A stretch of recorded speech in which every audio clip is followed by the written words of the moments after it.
After my husband died, his mother looked me dead in the eye and said, "I am taking the house, the law firm, and every penny he left behind. You can keep the kid, though." Everyone, including my own attorney, begged me to fight her in court. Instead, I smiled, packed my bags, and handed over the keys. They thought they had destroyed me. They had no idea I was just handing them the detonator to their own financial ruin. My name is Claire, and at 33 years old, I never expected to be planning a funeral while defending myself against the people who were supposed to be my family. Before I continue this story, let me know where you are watching from in the comments below. Hit like and subscribe if you have ever had to outsmart toxic relatives who underestimated your intelligence. The scent of wilting white lilies still hung heavy in my living room. The last of the funeral guests had just walked out the front door. The heavy mahogany door clicked shut, and the silence that followed lasted exactly 3 seconds. I was still wearing my black dress, holding my 5-year-old daughter Lily in my arms. She had finally fallen asleep against my shoulder, exhausted from crying for a father she would never see again. I turned around, expecting to see my mother-in-law Beatrice gathering her coat to leave. Instead, she was standing by the fireplace, running her fingers over the expensive marble mantel with a look of absolute ownership. Beatrice was 65 years old and wore her wealth like armor. Her dark, tailored suit was impeccable, and her posture was rigid. She looked like a landlord ready to evict a tenant. She turned to me, her eyes cold and calculating, and delivered her opening blow. "Pack your bags, Claire," she said. "I am taking the house, the law firm, and all of it. Everything my son built belongs to me now. You can keep the kid, though." I stood there, frozen, not out of fear, but out of sheer disbelief at her timing. Ryan had been in the ground for less than 4 hours. The dirt on his grave was not even settled, and his mother was already claiming the territory. I held Lily tighter, taking a slow breath. I told Beatrice she was standing in my home, the home Ryan and I bought together. I told her she could not just tell me to pack my bags. Beatrice let out a sharp, cruel laugh. She told me not to make her laugh on the day of her son's funeral. She claimed this house was bought with Ryan's brilliance because he was a high-powered attorney and a partner at his own firm. Then she looked me up and down and called me a glorified calculator. She said I spent my days staring at spreadsheets for other people's businesses. She accused me of leeching off my son from the day I met him, pretending my little accounting job was anywhere near his level. She called me a gold digger then and a squatter now. Her words were meant to cut me down to size, but they only reminded me of how little she actually knew about me. I am a forensic accountant. I do not just stare at spreadsheets. I uncover hidden assets, expose corporate fraud, and track money trails that people spend their entire lives trying to bury. But Beatrice had always viewed me as the boring number cruncher who dragged down her charismatic golden boy. She never bothered to ask what I actually did at work or how much I got paid. She just assumed that because Ryan wore the flashy suits and drove the sports car, he was the one funding our lifestyle. Beatrice continued gesturing to the high ceilings and the custom hardwood floors, telling me I did not belong in a place like this. She said I tricked him into marrying me by getting pregnant, but she claimed Ryan always knew the truth, and that is why he made sure his real family was protected. I did not raise my voice. I did not cry. I had spent the last 5 years auditing hostile takeovers and dealing with corporate executives who tried to intimidate me. Beatrice was just another bully with an inflated sense of power. I looked her right in the eye and kept my voice dangerously calm. I reminded her that Ryan died without a will. By law in the state of New York, everything passes to his spouse and his child. I told her she had no legal standing here and was just trespassing. Before Beatrice could answer, the front door swung open again. Heavy footsteps echoed in the foyer. The real invasion was just beginning. My sister-in-law Megan and her husband Jamal, a sharp-dressed African-American realtor, walked into the living room, and they were not there to offer condolences. Jamal smoothed the lapels of his custom suit, a heavy gold watch flashing on his wrist, as his eyes scanned my house like a real estate listing. Megan crossed her arms and glared at me. The vultures had officially arrived to pick the bones clean. Jamal did not even pretend to offer a sympathetic nod. He swaggered past me, his expensive leather shoes clicking sharply against the hardwood floor, and headed straight for the marble kitchen island. He tossed a thick manila folder onto the pristine surface. The loud smack echoed through the quiet house. I watched as he casually unbuttoned his suit jacket, leaning forward with a smug grin that made my stomach turn. "Look, Claire, I am a busy man," Jamal said, checking the heavy gold watch on his wrist. "The market is hot right now, and I do not have time to wait for a long, drawn-out probate process." Ryan knew that. He knew I was the one who could maximize the value of this estate. I stepped closer to the island, keeping Lily tucked securely against my hip. "What are you talking about, Jamal?" I asked, my voice steady despite the anger bubbling in my chest. Jamal slid a single sheet of paper out of the folder and tapped it with his index finger. "This right here is a retroactive power of attorney," he said, his tone dripping with condescension. Ryan signed it 2 days before he went into surgery. It gives Beatrice full control over his estate, including his share of the law firm, and most importantly, this property. Megan stepped out from behind her husband, crossing her arms over her chest. Her eyes darted around the room, taking inventory of everything I owned. "That is right, Claire," she snapped. "Ryan finally realized you were incapable of handling real money. He wanted to make sure his legacy stayed with his actual bloodline, not some outsider who just happened to be living here."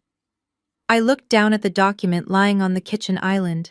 The signature at the bottom was shaky, barely legible, but it looked enough like Ryan's handwriting to pass a quick glance. My mind raced backward to the hospital room. 2 days before his surgery, Ryan was heavily medicated, barely conscious, and completely reliant on a ventilator. There was no physical way he could have comprehended a complex legal document, let alone signed a power of attorney giving away everything we owned. The realization hit me like a physical blow. They had conspired against me. While I was sitting in the hospital cafeteria crying into cold coffee and praying for my husband to survive, his mother and sister were in his room guiding his limp hand across a piece of paper to steal my home. They had planned this hostile takeover while his heart was still beating. Jamal leaned back against the counter, looking extremely pleased. "I already have a cash buyer lined up," he boasted. "A developer from Manhattan looking for a quick flip. We are going to gut this place, rip out that awful wallpaper you picked, and turn a massive profit by next month. So you need to be gone. The faster you clear out, the faster I can get my team in here to work." Megan took a step closer to me, her gaze fixing on the open closet door down the hallway. "And do not think you are packing up half the house either," she demanded. "I know for a fact Ryan bought you those designer bags sitting on the top shelf. My brother's money paid for those. You leave them exactly where they are. You are only taking what you brought into this marriage, which, as I recall, was absolutely nothing at all." I looked at Megan, a woman who had never worked a hard day in her life but felt completely entitled to the fruits of my labor. I bought those bags with my own bonuses, but I did not bother explaining that to her. Arguing with Megan was always a total waste of breath. Beatrice finally spoke up. "Listen to them, Claire," she said, stepping up to stand beside her daughter and son-in-law. "We hold all the cards. If you try to drag this into a messy court battle, I will drag your name through the mud. I will make sure every judge knows you are an unfit mother who tried to steal my son's wealth. Do not make this harder than it has to be." They formed a solid wall against me. 3 greedy people standing in the center of my kitchen, demanding I surrender everything I worked for. My fingers tightened around Lily. Any normal wife would have grabbed that forged document and torn it into pieces. I could have fought them tooth and nail for every dollar and every square inch of hardwood floor. But as I looked at Jamal's smug face, Megan's greedy eyes, and Beatrice's triumphant smirk, a different plan began to take shape. I shifted Lily's weight in my arms and took a step back from the marble island. I looked at the 3 of them standing there like conquerors, expecting me to fall to my knees and beg. I could see the anticipation burning in their eyes. They wanted a screaming match. They wanted me to throw a hysterical fit so they could call the police and have me dragged out of my own house looking like a deranged woman. They wanted to prove to themselves that I was exactly the desperate gold digger they always claimed I was. I refused to give them the satisfaction. Instead, I took a deep breath, smoothed Lily's hair, and looked directly at Beatrice. "You want it?" I asked, my voice perfectly level. "Fine. You can have it. All of it. I will be packed and out of here by tomorrow morning." The room went completely silent. Jamal's smug smile faltered instantly. Megan's arms dropped to her sides in shock. Beatrice just stared at me, her eyes narrowing in deep suspicion. This was not the reaction they had prepared for. They had brought forged documents and rehearsed vicious insults ready for a brutal legal war over a multi-million-dollar estate. They had geared up for a battle that I was simply refusing to fight. My sudden surrender caught them completely off guard. "What did you just say?" Beatrice asked, stepping forward, as if her hearing had failed her. "I said you can have it," I repeated clearly and slowly, emphasizing every single word. "The house, the law firm, the assets. If Ryan signed that paper, then it belongs to you. I will not fight you for it. I will take my daughter and my personal belongings, and I will leave you to your inheritance." Megan scoffed loudly, trying desperately to recover her aggressive momentum. "Oh, please," she sneered, stepping closer to me. "Do not act like you are taking the high road, Claire. You just know you cannot afford a high-powered lawyer to fight us. You know you are backed into a corner, so you are running away with your tail between your legs." I turned away from her and started walking toward the staircase. My silence infuriated Megan. She hated being ignored more than anything else in the world. She followed me to the bottom of the stairs, her voice raising to a shrill, grating pitch. "And another thing," Megan yelled, her voice echoing harshly through the foyer. "We all know Ryan was too smart to leave everything to you anyway. Mom and I always wondered if that kid was even his. You probably trapped him with some other man's baby just to get your hands on his wallet." I stopped dead on the second step. My knuckles turned stark white as I gripped the wooden banister. Every maternal instinct in my body screamed at me to turn around and physically remove Megan from my house. Questioning the paternity of my grieving 5-year-old daughter, just hours after we buried her father, was a new level of depravity even for them. Lily stirred against my shoulder, whimpering softly in her sleep. I closed my eyes and forced myself to breathe, counting slowly to 3. If I lost my temper now, I would ruin the entire plan. I had to let them think they were the smartest people in the room. I had to let them gorge themselves on their own unchecked greed. They needed to feel victorious. I did not turn around. I simply continued walking up the stairs, leaving Megan's toxic words hanging in the empty air. I could hear Jamal laughing downstairs, telling Megan to let it go because they had already won the jackpot. I heard Beatrice loudly dictating how they would arrange the furniture once my cheap things were thrown out on the lawn. Once I was safely inside my bedroom, I locked the heavy wooden door and gently laid Lily down on the bed. She was fast asleep, her tear-stained cheeks resting on the soft pillow. I sat on the edge of the mattress, pulling out my phone. Any sane person watching this unfold would think I was out of my mind. Why would a widow surrender a massive suburban estate and a lucrative law firm to her abusive in-laws without a single legal objection? Why would I let them walk all over me and insult my child without fighting back? What Beatrice, Megan, and Jamal did not understand was that wealth is a complete illusion if you do not know how to read the actual ledger. They looked at the grand house and saw a $1 million asset ripe for the taking. They looked at the law firm and saw an empire of prestige and endless cash flow. They were completely blinded by the glamorous surface. But I was a forensic accountant. I did not look at the surface. I looked at the hidden debts, the buried liabilities, and the terrifying numbers that people desperately tried to hide in the dark. Ryan had a lot of ugly secrets. He played the part of the wealthy, successful lawyer perfectly to the outside world. But I knew exactly what was holding his fragile house of cards together. By slamming that forged power of attorney on my counter, they thought they were stealing a gold mine. They had absolutely no idea they had just aggressively volunteered to catch a falling safe. My cell phone buzzed violently against the nightstand, vibrating against the polished wood. The caller ID flashed David's name. David was 55 years old, a seasoned estate attorney, and one of the few people Ryan had ever truly respected. He had been our family lawyer for years, but more importantly, he was a good man. I picked up the phone, and before I could even say hello, his voice exploded through the speaker. "Claire, what on earth is happening?" he shouted. His voice was laced with pure panic. "I just got an email from Richard, that snake of a lawyer Beatrice keeps on retainer. He sent over a copy of a power of attorney, claiming Ryan signed it 48 hours before his surgery. Claire, that is legally impossible. Ryan was heavily sedated on a ventilator. A medical expert would throw this fraudulent document straight into the shredder. Tell me you are fighting this." I walked over to the bedroom window and peeked through the blinds.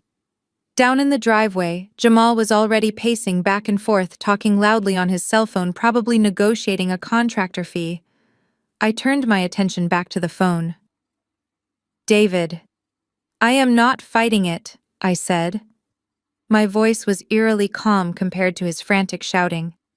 "I told them they can have the house and the law firm. I am packing my bags and leaving in the morning." There was a heavy silence. When David spoke, he sounded horrified. "Claire, listen to me," he pleaded. "You are grieving and not thinking straight. If you walk away now, you are giving up millions of dollars. You are letting them steal your daughter's future. We can take this to court tomorrow morning. I can file an injunction and freeze every single asset. I will lock them out before they even get a chance to breathe. Please let me protect you." I sat down on the edge of the bed, keeping my voice low. "David, I appreciate you wanting to protect me," I said. "But you need to trust me. If we file an injunction, they will hire forensic experts to comb through Ryan's accounts for a trial. If we fight, they will look closely at what they are actually fighting for. I cannot let that happen. I need them moving too fast to check the blind spots. I need them blinded by their own greed." David let out a frustrated sigh. Blinded by greed, he repeated, "Claire, they are stealing a multi-million-dollar estate. So, what exactly are they blind to?" Instead of answering, I stood up and walked into my master closet. I pushed aside heavy winter coats to reveal a small digital safe bolted into the wall. I punched in my passcode, and the heavy steel door clicked open. Inside was a thick black leather binder. I pulled it out and flipped it open. The first page bore the bold printed logo of a private equity limited liability company called Apex Holding. David said into the phone, "How much do you really know about Ryan's firm? You handled his estate planning, but did you ever look at his operational ledgers?" David admitted he only handled personal trust documents, not business accounting. "That is what I thought," I replied.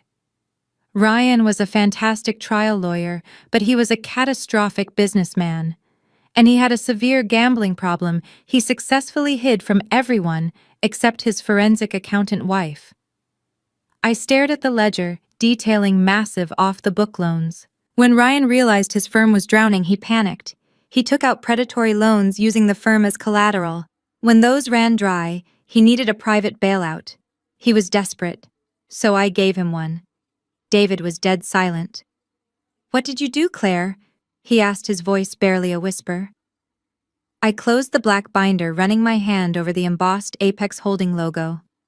"I set up a perfectly legal, fully insulated private equity firm," I explained, "and I used it to lend my husband $4.5 million to keep his firm afloat. Ryan signed the loan documents binding his company to the debt. He never knew I was the one pulling the strings behind the LLC. So if Beatrice takes the firm," David stammered, finally putting the pieces together. "If Beatrice takes the firm, she takes the massive debt," I confirmed. "But right now, she only sees the shiny mahogany desks and the prestige. If we fight her, she will look at the books and run away. I need her to officially claim the empire before she realizes the castle is on fire." I hung up the phone, ready for tomorrow. The morning sun barely crested the horizon when the harsh grinding sound of a power drill shattered the quiet of the house. It was exactly 8 o'clock. I had been up since 4, packing the last of Lily's clothes and my essential documents into 2 medium-sized suitcases. I zipped the final bag shut and walked out into the hallway just as the heavy oak front door swung open. Jamal stood in the foyer, a steaming cup of expensive coffee in one hand and his cell phone pressed against his ear. Next to him, a man in gray overalls was already aggressively drilling into the brass deadbolt I had installed just 2 years ago. Jamal did not even look at me as I descended the stairs. He was too busy pacing across the imported rugs, boasting loudly to whoever was on the other end of the line. "Listen to me, man," Jamal said, his voice booming through the empty house. "I need your crew in here by Monday morning. We are tearing out this entire first floor. I am talking an open concept, knocking down the load-bearing wall in the kitchen and putting in floor-to-ceiling windows. This property sits on an acre of prime suburban real estate. With the right cosmetic upgrades, I am looking at $1 million profit margin by the end of the quarter. Yes, you heard me, a cool million." I reached the bottom of the stairs and set the suitcases down with a dull thud. Jamal snapped his fingers at the locksmith, pointing to the back door to indicate he wanted that lock changed next.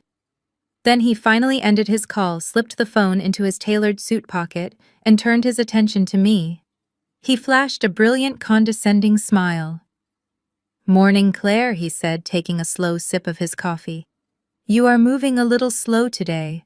I thought I told you to be out of here by the time I arrived." I glanced at the locksmith, who was actively removing the internal mechanics of my front door. "You are changing the locks while I'm still inside the house, Jamal?" I asked, keeping my tone conversational. "That seems a bit premature even for you." Jamal took a step closer, invading my personal space. He used his height to try and physically intimidate me, looking down his nose with an expression of pure arrogance.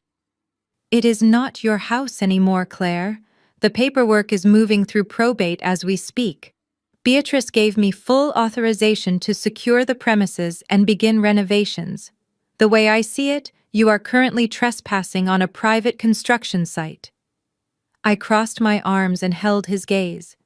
"You cannot legally evict a widow in less than 24 hours, Jamal, not even with a forged power of attorney."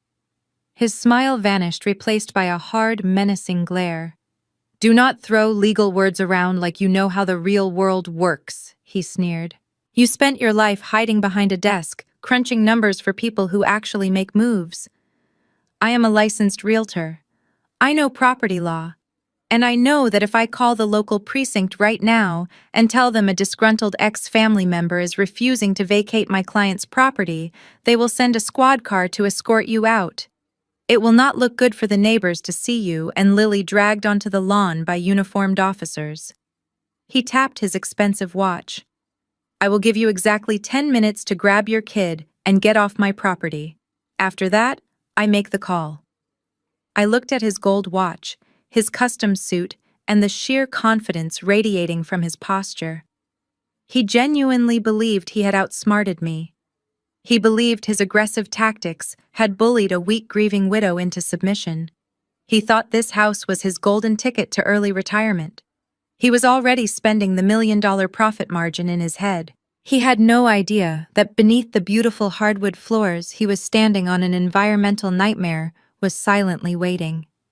He had no idea that by taking aggressive physical possession of the property and claiming to be the authorized developer, he was walking right into the crosshairs of federal liability. I did not argue. I did not beg for more time. I simply nodded. 10 minutes is plenty of time, Jamal," I said softly. "I will go wake Lily up." I turned my back on him and walked back up the stairs. Behind me, I could hear him chuckling a low, victorious sound. He told the locksmith to hurry up because the trash was finally taking itself out. I let him have his moment of glory. Every arrogant word he spoke just made the trap tighter. I walked into the master bedroom and gently shook Lily awake. She rubbed her sleepy eyes, asking where her daddy was. My heart broke all over again, but I forced a warm smile and told her we were going on an adventure. I helped her slip on her sneakers, grabbed the 2 suitcases I had packed earlier, and guided her out into the hallway. As I reached the bottom of the stairs for the second time, Megan burst through the front door.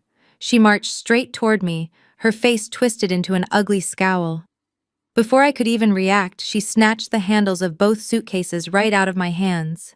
She dragged them roughly across the foyer, the plastic wheels loudly scraping against the imported hardwood floor.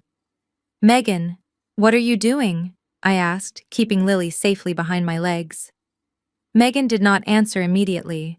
She hauled the bags out the open front door and down the front steps. Jamal stood on the porch watching with quiet amusement as his wife threw both suitcases onto the concrete driveway. With a vicious yank, Megan unzipped the main compartments and tipped them upside down. My clothes, Lily's toys, and my carefully folded sweaters spilled out onto the cold, hard pavement. "You are not leaving here with a single thing my brother paid for?" Megan shouted, her voice echoing down the quiet suburban street. She kicked a pile of my clothes, scattering them further across the concrete. "You always acted like you were better than us just because you work with numbers. You sat at our Thanksgiving tables judging how we spent our money, acting like some financial genius. Well, let me tell you a secret, Claire. Ryan hated being married to a boring auditor. He told me himself. He was sick of you constantly questioning his spending and acting like you owned his success." I stood on the porch holding Lily's small hand. Megan's words were designed to humiliate me in front of the neighbors who were undoubtedly peeking through their curtains by now. She wanted me to fall to my knees on the driveway, crying over my scattered belongings. She wanted me to beg for the designer dresses and the expensive shoes that were currently resting on the dirty concrete. Instead, I let out a soft, tired sigh. I walked down the steps and knelt on the driveway. I did not reach for the silk blouses or the cashmere sweaters. I ignored the small velvet jewelry box that had tumbled out containing diamond earrings and a gold necklace Ryan had bought me for our anniversary. Those pieces alone were worth thousands of dollars. I calmly reached into the pile and picked up my silver laptop. I tucked it safely under my arm. Then I gathered Lily's small folded t-shirts, her favorite stuffed bear, and her pajamas. I placed them into a canvas tote bag I had slung over my shoulder. I stood back up, leaving a mountain of expensive clothing and jewelry scattered on the driveway. Megan stared at me, her chest heaving from her little tantrum. Her eyes darted from me to the jewelry box on the ground, and then back to my face. "What are you doing?" she demanded, her tone shifting from aggressive to completely confused. "I am packing," I replied plainly. "You are leaving all of this?" Megan asked, pointing a shaking finger at the velvet box and the designer coats. "There is easily $50,000 worth of stuff right here. You are just going to walk away from it." I looked at the pile of luxury items. To Megan, those things represented ultimate success. To me, they represented Ryan's desperate attempts to buy my silence whenever I questioned his erratic finances. Every designer bag and diamond necklace was just a physical manifestation of his guilt. I did not want them.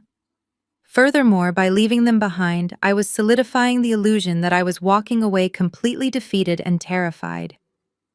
"Keep it, Megan," I said, my voice steady and devoid of any emotion. "You always wanted to wear my clothes anyway. Consider it a parting gift." Jamal stepped off the porch, his brow furrowed in deep suspicion. He looked at the discarded jewelry, and then at the modest tote bag hanging from my shoulder. It made no sense to him. A gold digger would be fighting tooth and nail for the diamonds.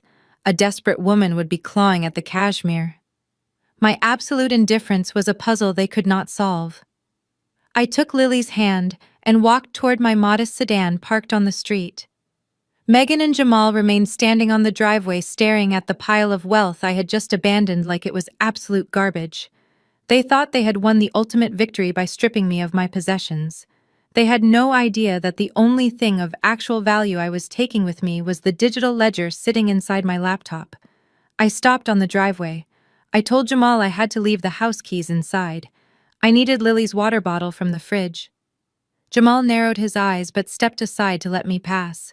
He followed me inside, hovering over my shoulder like a prison guard, making sure I stole nothing. We walked into the kitchen.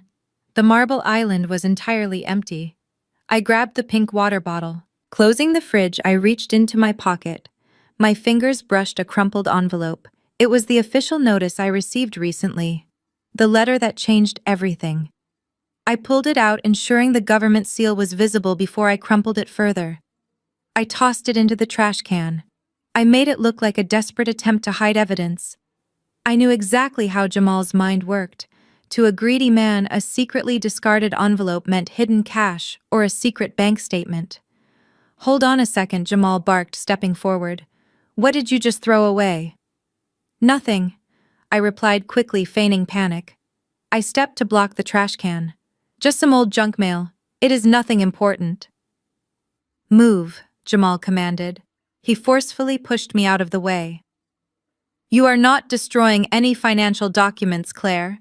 Everything in this house belongs to Beatrice now. If you are hiding assets, I will have you arrested for fraud." He pulled the crumpled envelope from the trash. He smoothed it out with greedy anticipation. He expected to find a treasure map. Instead, he stared at the bold blue letters. EPA, Environmental Protection Agency. Jamal scoffed with pure disgust. "Environmental Protection Agency," he read aloud, his tone dripping with disappointment. "What is this garbage?" "It is just a notice about the soil," I lied, my voice trembling slightly to keep up the act.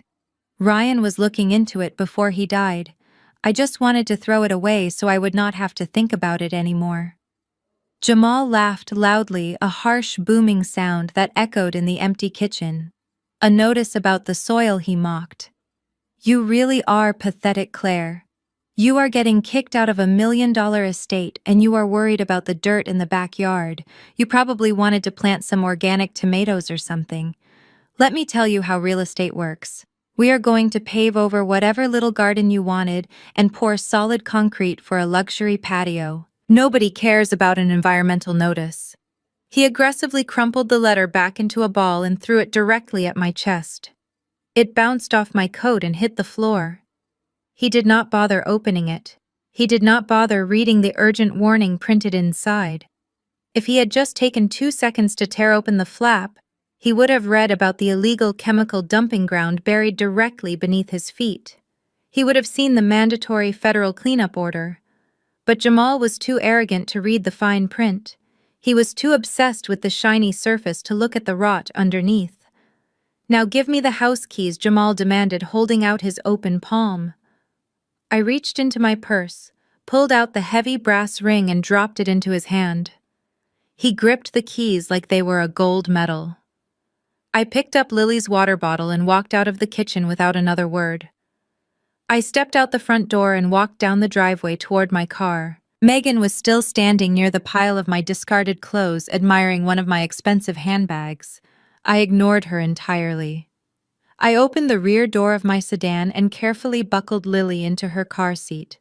I handed her the water bottle and kissed her forehead, telling her everything was going to be perfectly fine. I got into the driver's seat and started the engine. The motor purred to life. I shifted into drive but paused for just a second to look in the rearview mirror. Jamal had stepped out onto the front porch, tossing the house keys up and catching them in his hand. He wrapped his arm around Megan, grinning from ear to ear.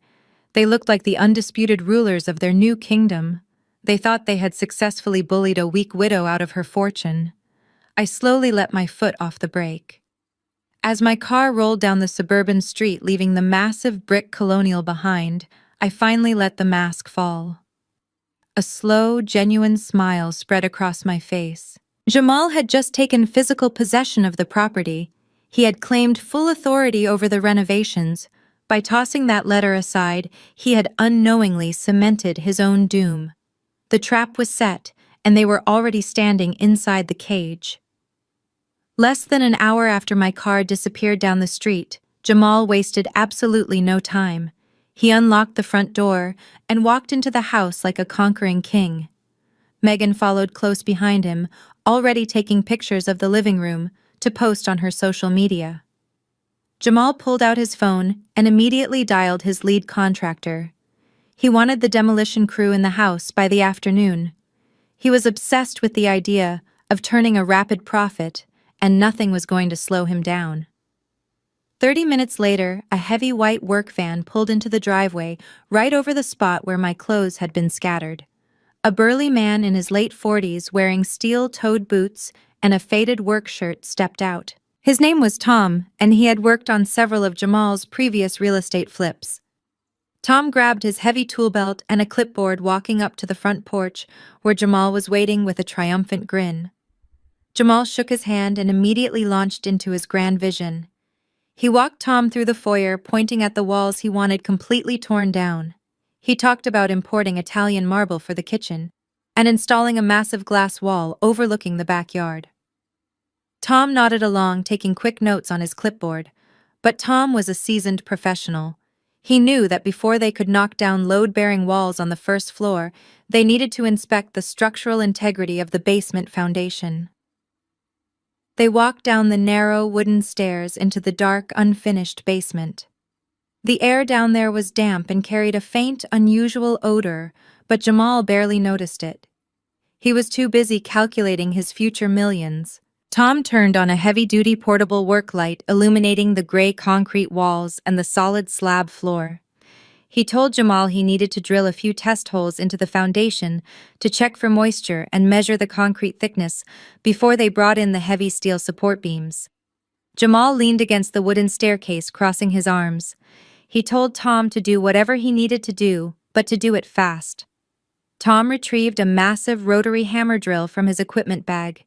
He plugged it into a portable generator and positioned the heavy carbide drill bit against the center of the concrete floor. The loud, deafening roar of the drill echoed violently off the basement walls. Dust kicked up into the air as the bit bit into the thick concrete slab. For the first few inches, everything seemed perfectly normal. But as the drill bit plunged deeper, the sound of the motor suddenly changed.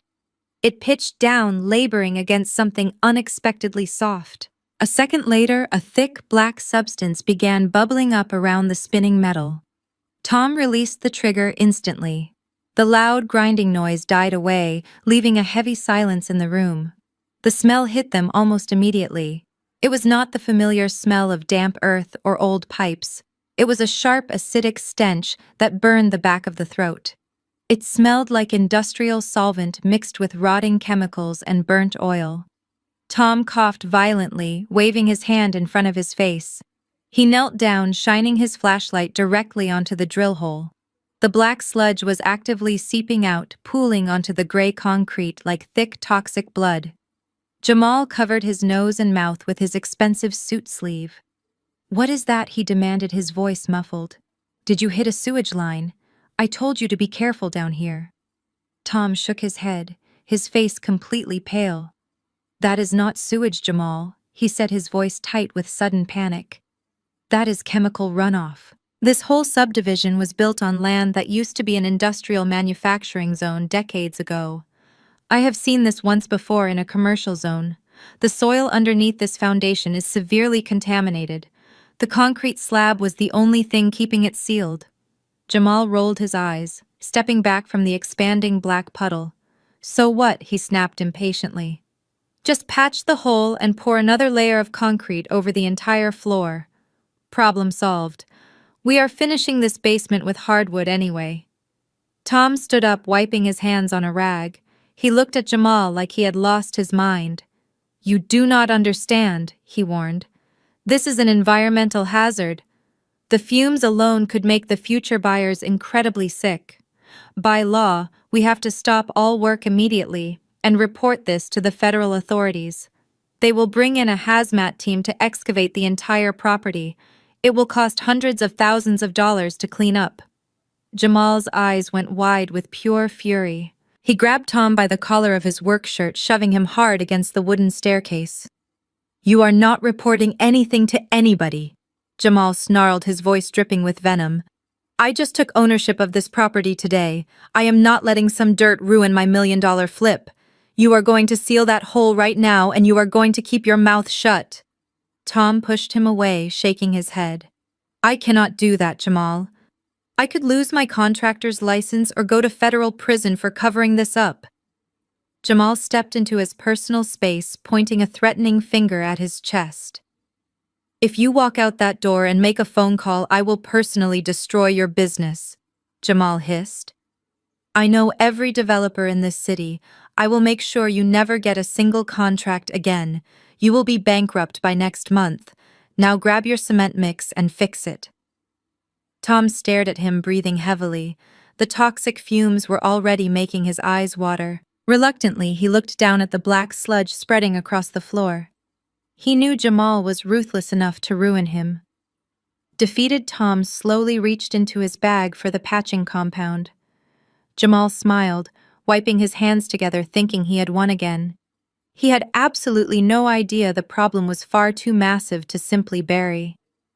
While Jamal was busy sealing his own fate in the dark basement of my former home, Beatrice was making her own aggressive moves across town. Ryan had leased a massive office space in one of the most expensive high-rise buildings in downtown Manhattan. The firm occupied the entire 40th floor, featuring floor-to-ceiling windows overlooking the city. It was designed to project absolute wealth. Beatrice stepped out of the private elevator wearing a sharp designer suit and heavy pearls. She walked through the double glass doors bearing the firm name with her head held high. She did not look like a grieving mother. She looked like a corporate raider arriving to claim her spoils.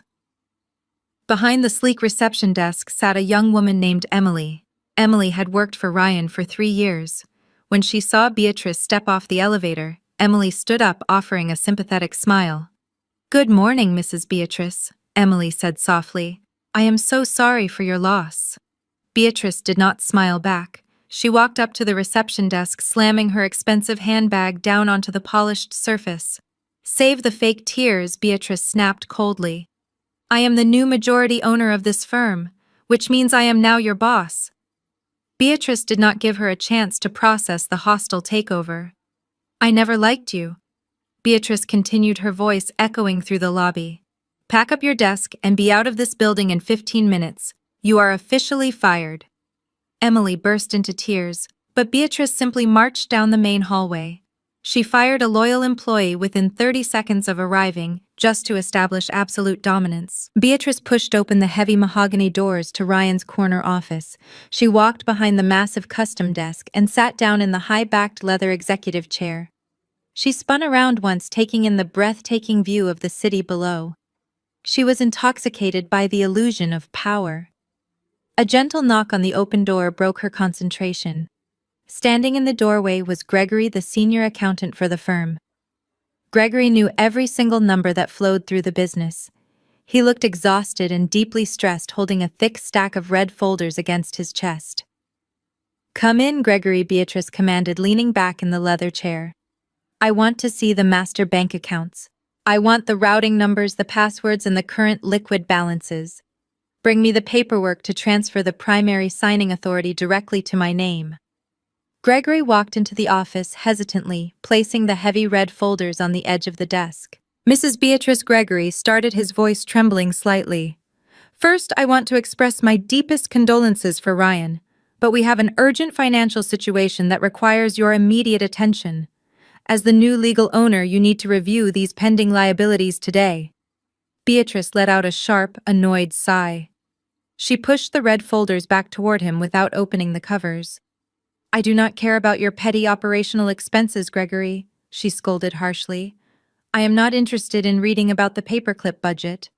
I only care about the master accounts. My son was bringing in millions of dollars a year in retainer fees. I know there is a massive cash reserve sitting in those accounts. I want access to my money right now." Gregory swallowed hard, sweat beading on his forehead. "Mrs. Beatrice, you do not understand," he pleaded desperately. "The firm is currently facing severe structural debt. Ryan took out several massive loans, and there are immediate corporate liabilities due by the end of this week. If we do not address these deficits immediately, the firm will face catastrophic default." Beatrice slammed her hand flat against the desk, making Gregory jump. "Do not tell me how to run my business," she shouted, her face turning red. "I know exactly how much wealth is in this company.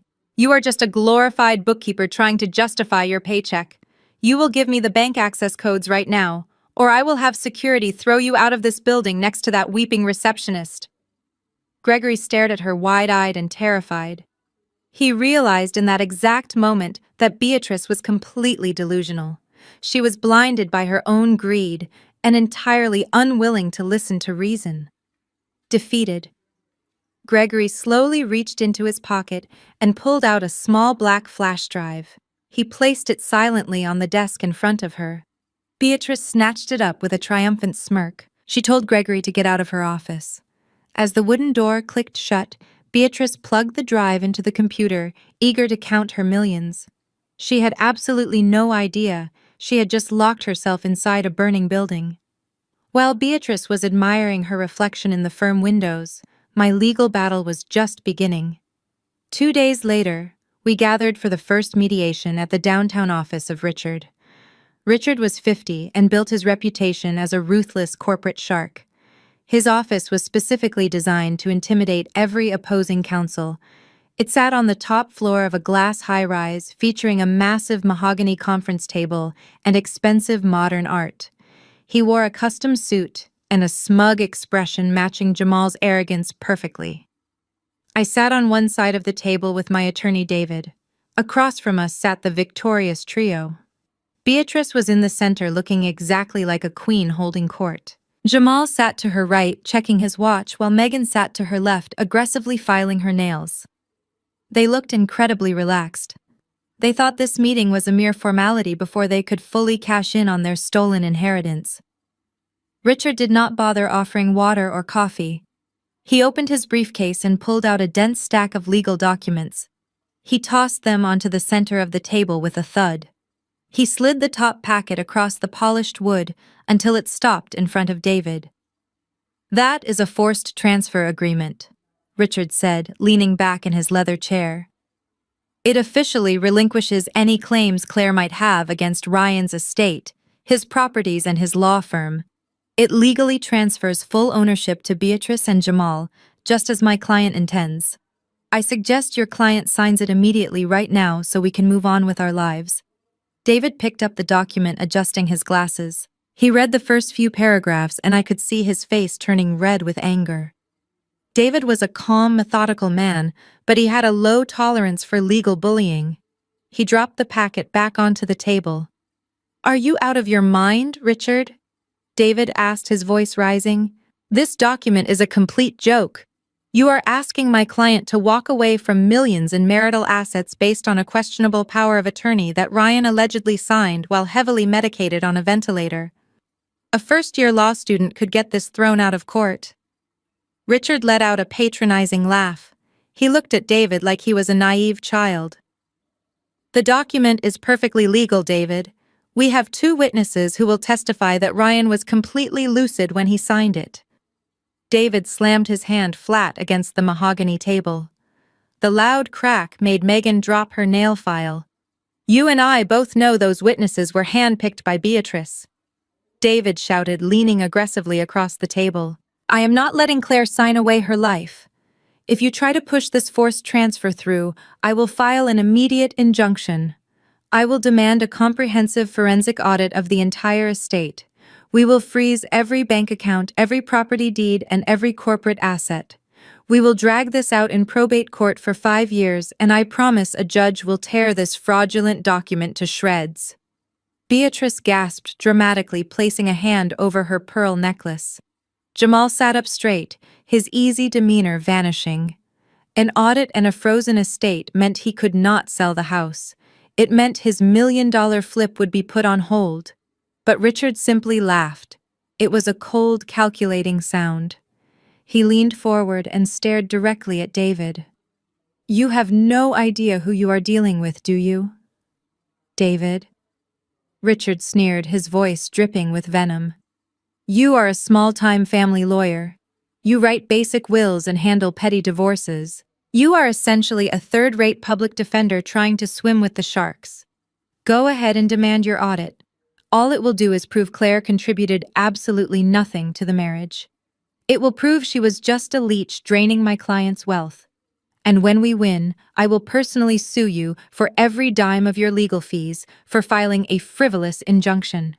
David opened his mouth to fire back, but I gently placed my hand on his arm. I needed to stop him before he ruined my plan. David was fighting bravely, but he did not understand I actually wanted them to have the assets.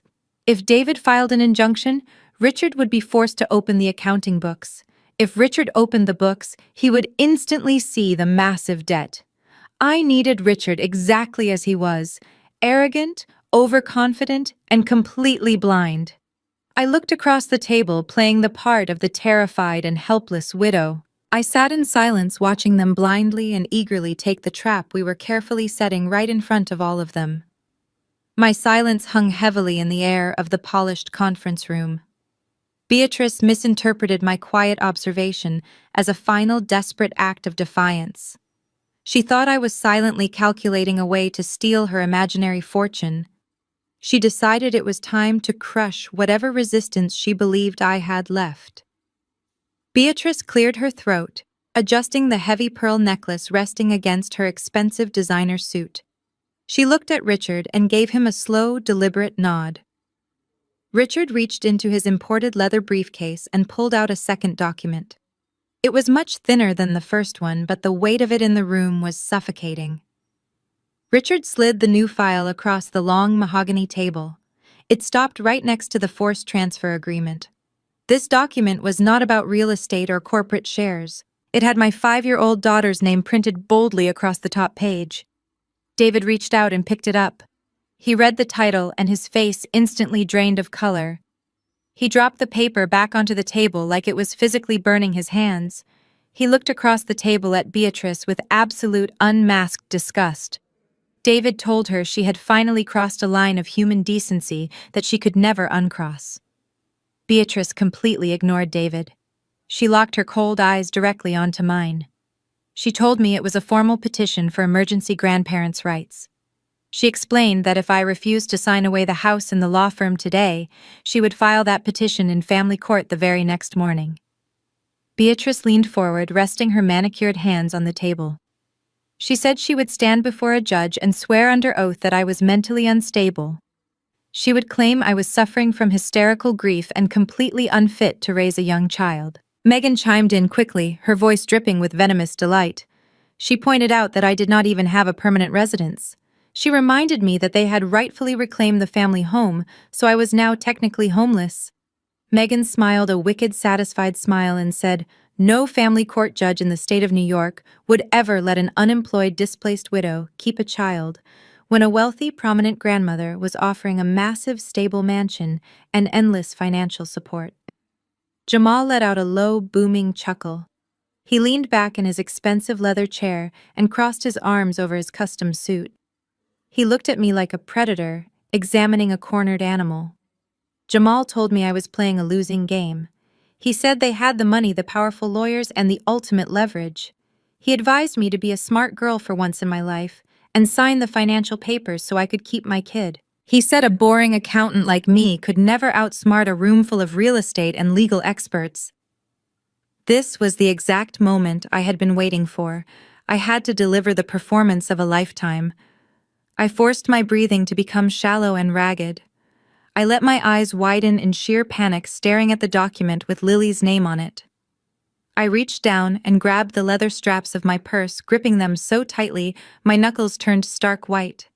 I allowed my hands to shake visibly, rattling the metal hardware on my bag. I looked at David with wide, terrified eyes, acting as though my entire universe was collapsing right in front of my face.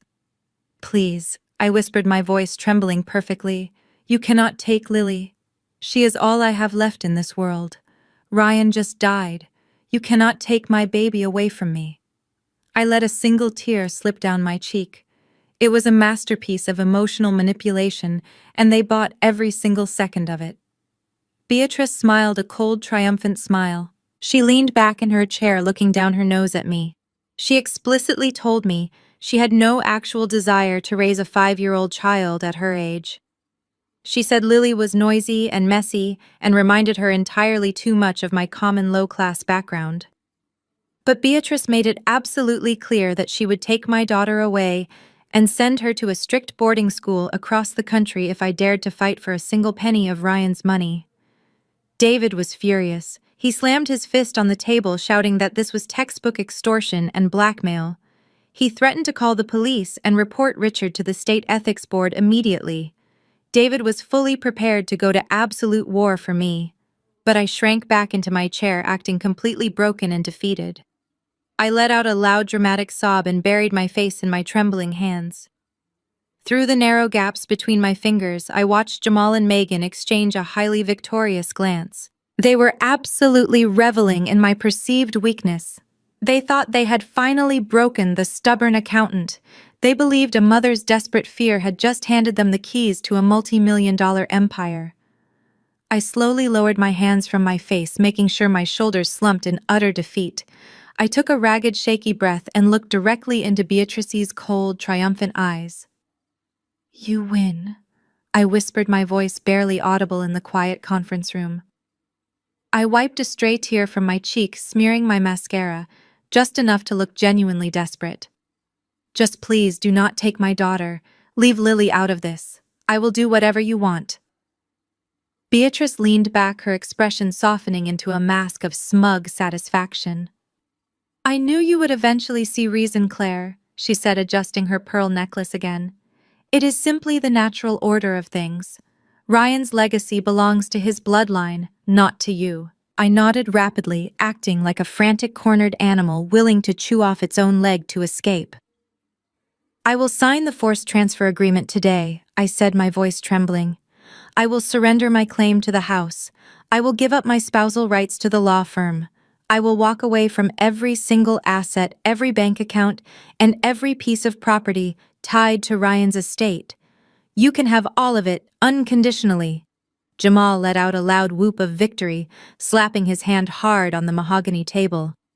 "That is what I am talking about," he cheered, shooting a massive grin at Megan. Megan crossed her arms and rolled her eyes, muttering that it was about time I stopped being so greedy. "David," my lawyer turned to me with a look of absolute horror. "Claire, no!" he hissed, grabbing my arm. "You cannot do this. You are signing away your entire future based on an empty threat. I can fight that custody petition. I can win it." I shook my head violently, pulling my arm away from David's grip. "I cannot risk it, David." I cried loudly enough for everyone in the room to hear. "Beatrice has millions of dollars and I have nothing. She will drag me through family court until I am bankrupt, and then she will take my baby anyway. I am not fighting. I am giving them exactly what they want." I turned my attention back to Richard, the arrogant shark lawyer sitting across the table. "But I have one condition," I stated, my tone shifting slightly from fearful to cautiously firm. "If I am giving up millions of dollars in assets, I need one specific legal protection in return." Richard raised an eyebrow, his pen hovering over his legal pad. "And what exactly would that be?" he asked, his voice dripping with condescension.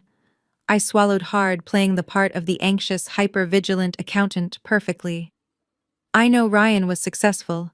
I started hesitantly, but I also know how aggressive his legal practice was. He handled high-stakes, corporate litigation and messy divorces. He had enemies. I have always been terrified of his clients coming back to sue him for malpractice or breach of contract. I leaned forward, gripping the edge of the table.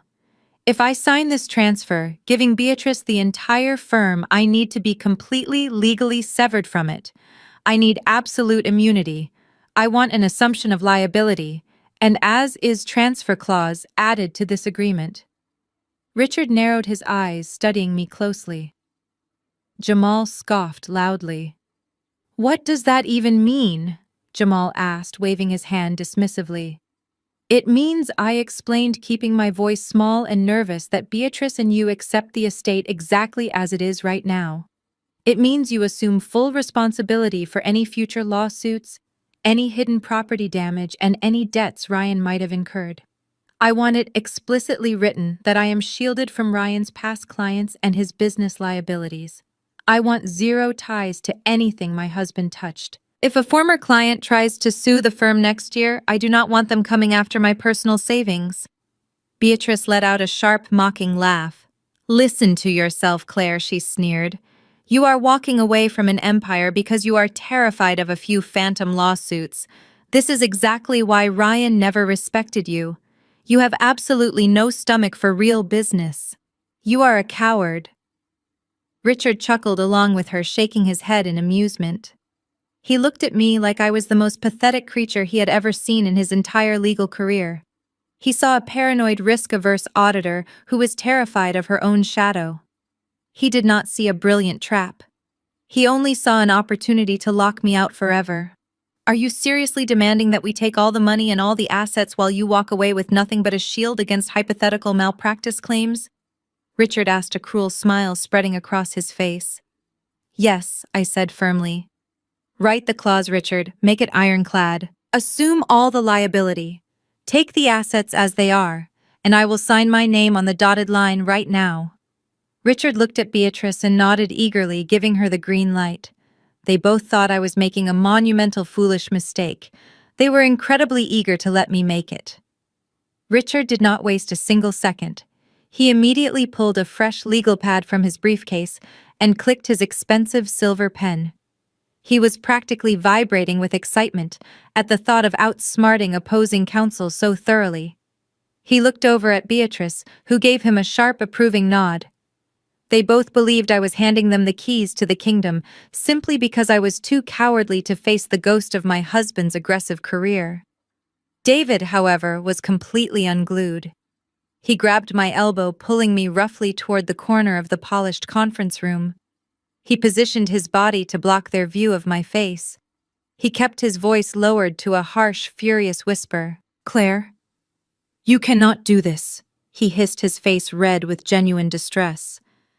I have been practicing law for 30 years, and this is the worst financial mistake I have ever seen a client make.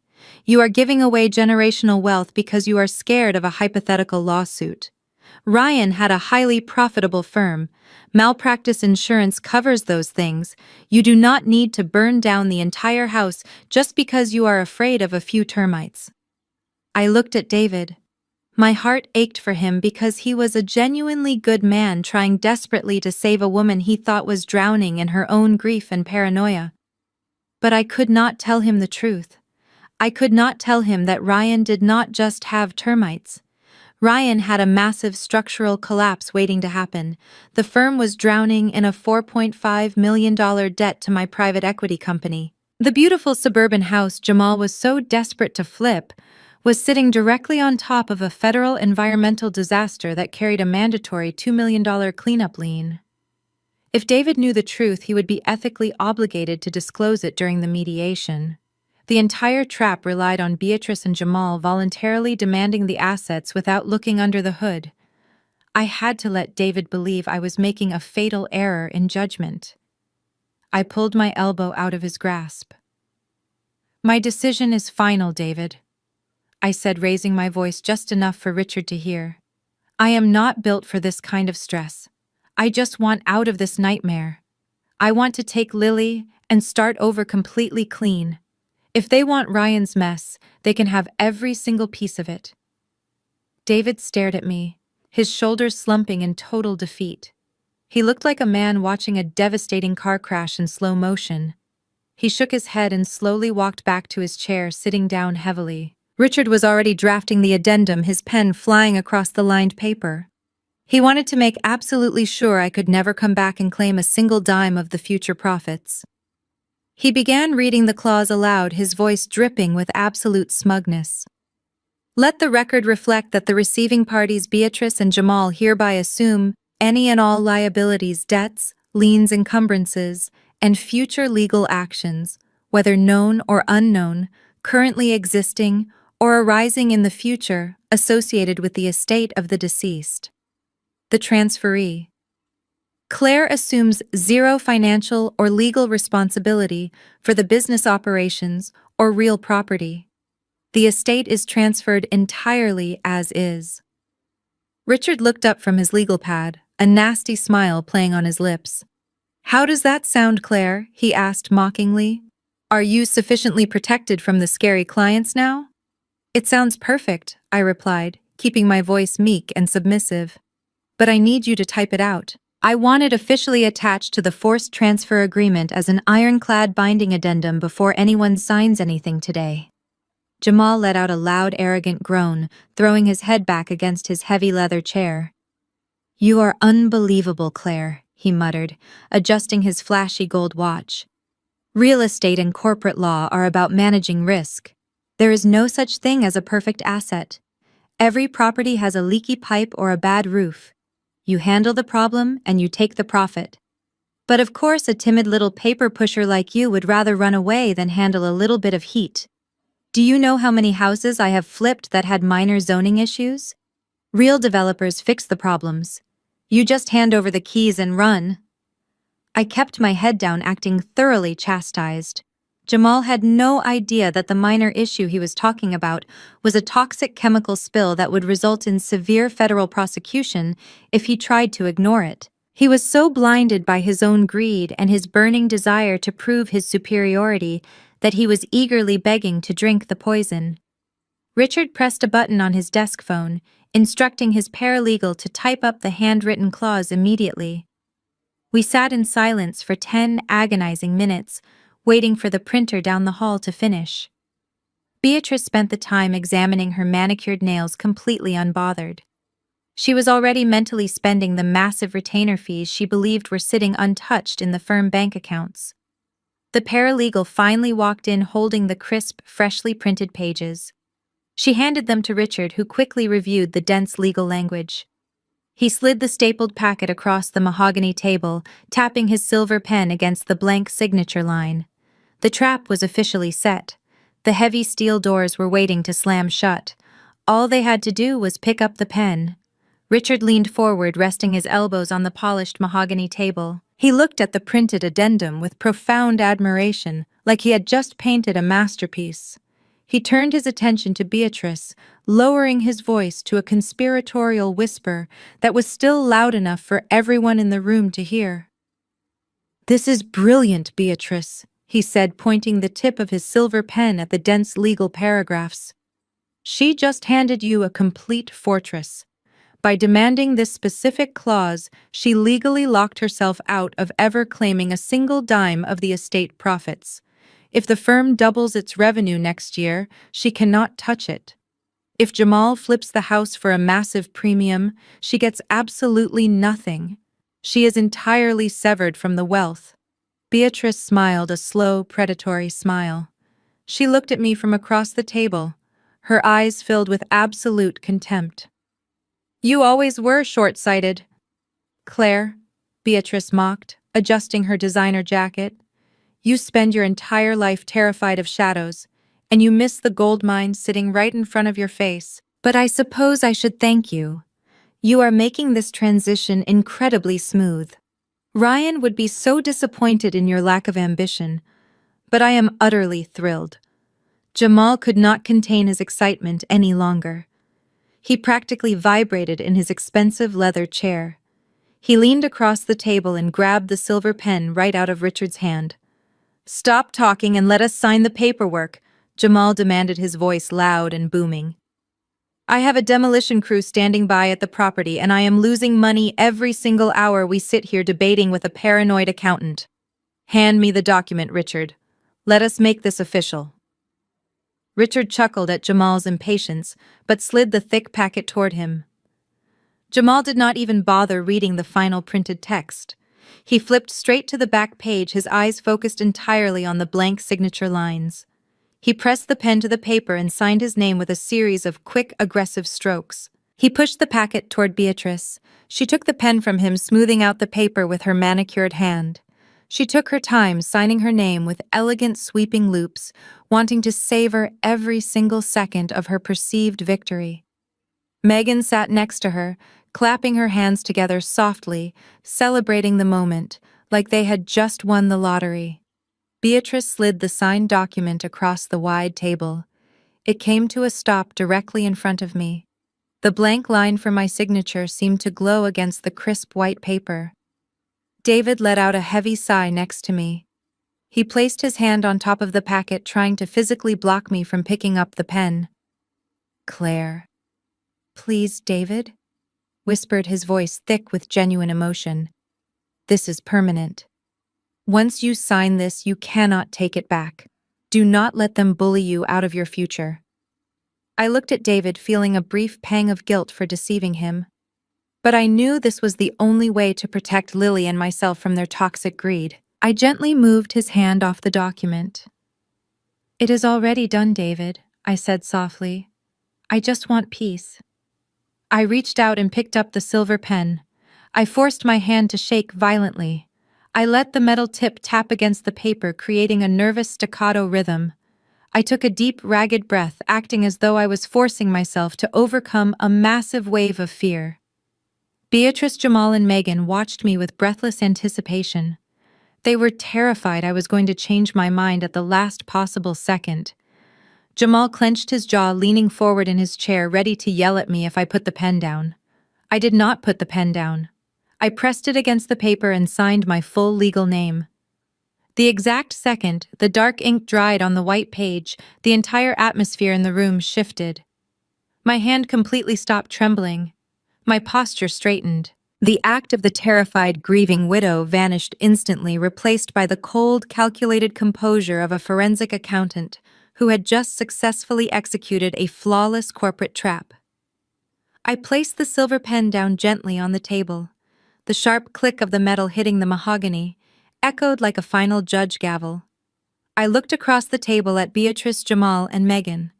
They were all grinning wildly, completely oblivious to the massive shift in my demeanor. They were too busy staring at the signed document, acting like they had just conquered the entire world. They thought they had finally defeated me once and for all. They had absolutely no idea they had just signed their own financial death warrants. I slowly pushed my chair back from the table and stood up, smoothing my skirt. The wait was finally over. I walked out of Richard's glass-paneled office without looking back. David followed closely behind me, his footsteps heavy and aggressive against the carpeted hallway. We stepped into the elevator in complete silence. The descent to the ground floor felt like it took hours. David stared straight ahead, his jaw clenched so tightly I thought his teeth might shatter. He was radiating pure frustration. The elevator doors slid open, and we walked out into the massive underground parking garage. The air was thick with the smell of exhaust and damp concrete. I reached my modest sedan and pulled my keys from my purse. Before I could unlock the door, David slammed his hand against the roof of my car. The loud, hollow thud echoed through the empty concrete garage. "What is wrong with you, Claire?" he shouted, his voice cracking with genuine anger. "I have spent my entire career fighting for people who deserve justice, and you just rolled over and let those vultures pick your bones clean. You let them steal your home. You let them steal your husband's legacy. You handed a multi-million-dollar law practice to a woman who fired the receptionist just for looking at her the wrong way. And you did it all because Beatrice made a baseless, empty threat about family court. You are a brilliant accountant. You know numbers better than anyone I have ever met. How could you let them intimidate you into signing away everything you own?" He ran a hand over his face, looking exhausted and deeply defeated. "I cannot represent you anymore, Claire," he said softly, shaking his head. "I cannot watch you destroy your own life and your daughter's future just because you are too scared to fight." I stood there holding my car keys, listening to the echo of his angry voice fade into the concrete walls. I let him finish. I let him get all the righteous indignation out of his system. Then I slowly put my keys back into my purse. I did not cry. My shoulders did not slump. The fearful, trembling widow who had been crying in the conference room 10 minutes ago completely vanished. I straightened my posture, pulling my shoulders back. I looked David directly in the eyes, and my expression was as cold and hard as the concrete floor beneath our feet. I let out a slow, steady breath. "You are right about one thing, David," I said, my voice completely stripped of any emotion. "I know numbers better than anyone you have ever met." I took a step closer to him, dropping the facade entirely. I looked at him with the calculated gaze of a predator who had just successfully locked the cage. "David," I whispered the words, slicing through the heavy air of the garage. "Ryan did not leave an empire. He left a crater. And I just handed them the detonator." David froze. His hand slowly dropped from the roof of my car. He stared at me, his anger evaporating instantly, replaced by profound confusion. "What are you talking about?" he asked, his voice barely a whisper. I leaned against the side of my car, keeping my voice low and even. Ryan was a terrible businessman, David, I explained smoothly. He was drowning in debt. He had a severe gambling problem and took out massive predatory loans using the law firm as collateral. The firm currently owes $4.5 million to a private equity group. On top of that, the beautiful suburban house Jamal is currently trying to flip sits directly on top of an illegal chemical dump site. The Environmental Protection Agency just issued a mandatory cleanup order with a $2 million federal lien attached to the property. David stopped breathing for a second. His legal mind was racing rapidly, processing the information. If I had fought them for the estate, I continued, Richard would have demanded a forensic audit. He would have opened the books and seen the massive debts. They would have run away screaming. I needed them to demand the assets without looking under the hood. I needed them blinded by their own arrogance. By demanding the A's transfer and the assumption of liability clause, I did not just give them the assets.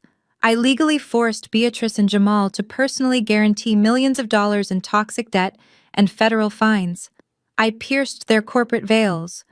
By signing that paper, they took the debt out of Ryan's name and attached it directly to their own personal bank accounts. Richard thought he was so smart writing that clause out for me, I added. He was so eager to lock me out of the profits that he completely ignored the fundamental rule of due diligence. He let his clients buy a sinking ship without checking for holes. David started to laugh. It was a breathless, shocked sound of pure disbelief. Jamal signed it, David said, covering his mouth. Jamal signed a personal guarantee on a toxic waste site, and Beatrice signed for a bankrupt firm. David stepped back, his eyes wide with absolute shock. He looked at me like he was seeing me for the very first time. You did not surrender. He breathed out a mixture of awe and terror in his voice.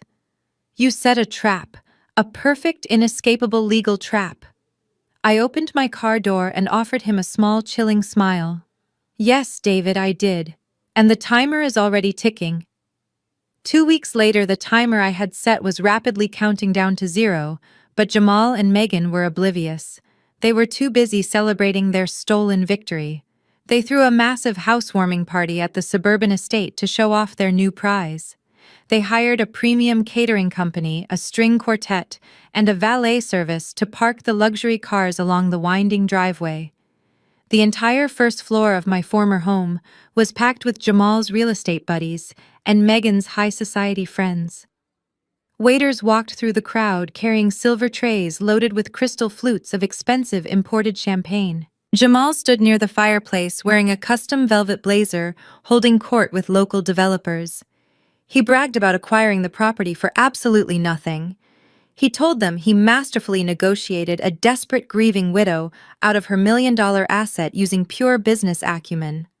He laughed, describing my supposed cowardice, painting me as a weak accountant who ran away at the first sign of legal pressure. Megan was across the room, giving a tour of the kitchen, pointing out the load-bearing walls she planned to tear down. They were drunk on pure arrogance, living entirely in a fantasy built on stolen wealth.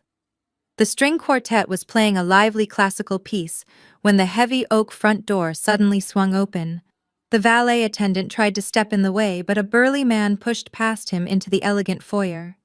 It was Tom, the lead contractor. He was not wearing a tuxedo.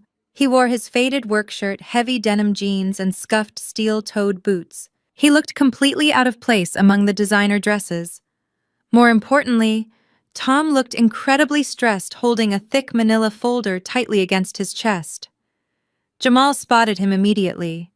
His arrogant smile faltered for a fraction of a second before he excused himself from the developers.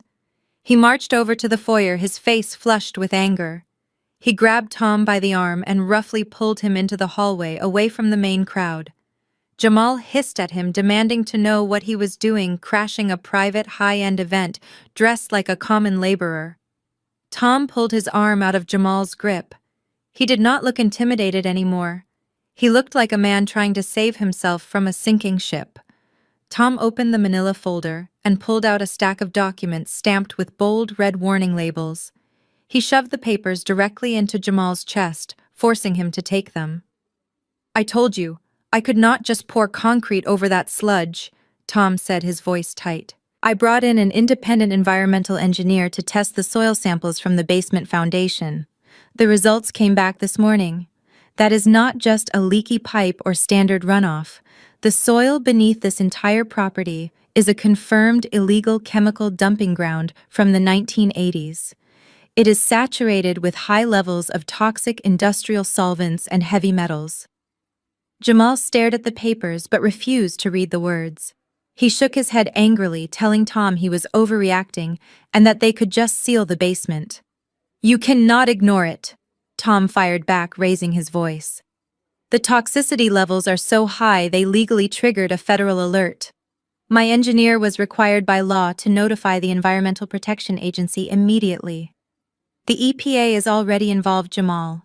They are issuing a formal mandate. This entire property is a certified biohazard zone. Jamal completely lost his temper. His absolute denial took over. He grabbed the formal lab report from Tom and viciously tore it in half. He threw the ripped pieces onto the hardwood floor, pointing a shaking finger directly at Tom's face.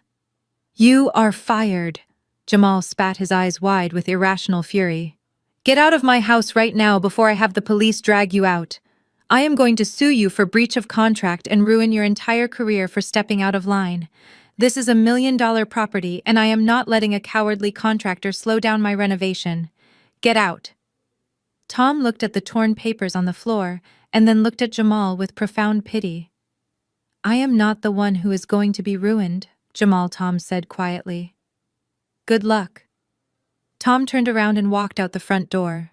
Jamal took a deep breath, smoothed his velvet blazer, and plastered his arrogant smile back onto his face.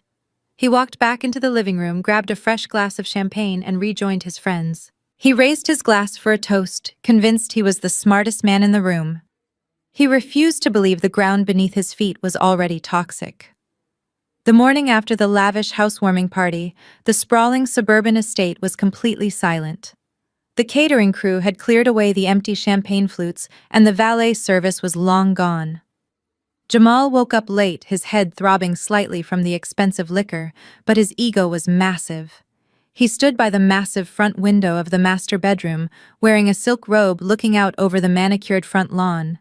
He was already calculating how much he could charge for the property once the kitchen walls were knocked down. As he admired his stolen kingdom, a plain white government vehicle slowly pulled up to the edge of the driveway. It was not a construction truck or a luxury car. It had an official federal seal printed on the side door. A stern-looking man in a high-visibility jacket stepped out of the vehicle carrying a clipboard and a roll of heavy-duty industrial tape.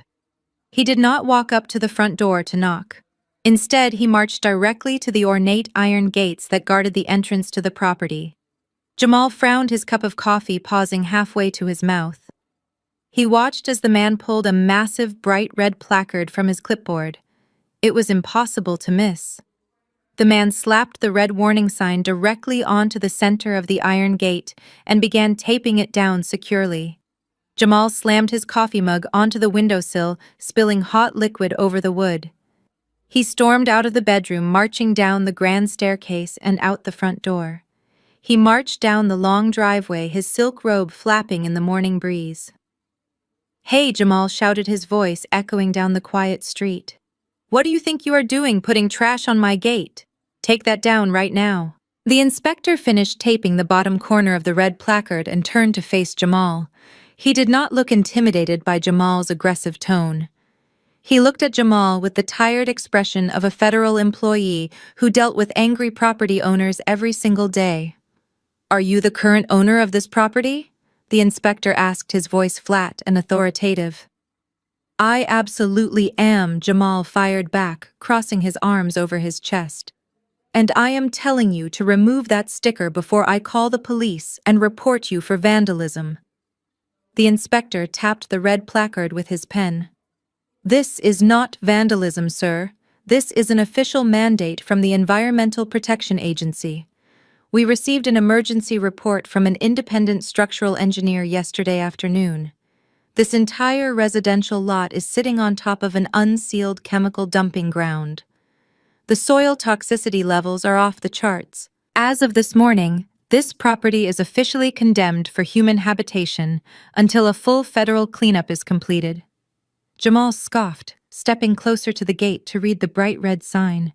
The bold black letters spelled out the words, hazardous materials and mandatory federal remediation. Beneath the warnings was an estimated cost of compliance. Jamal stared at the number printed at the bottom of the page.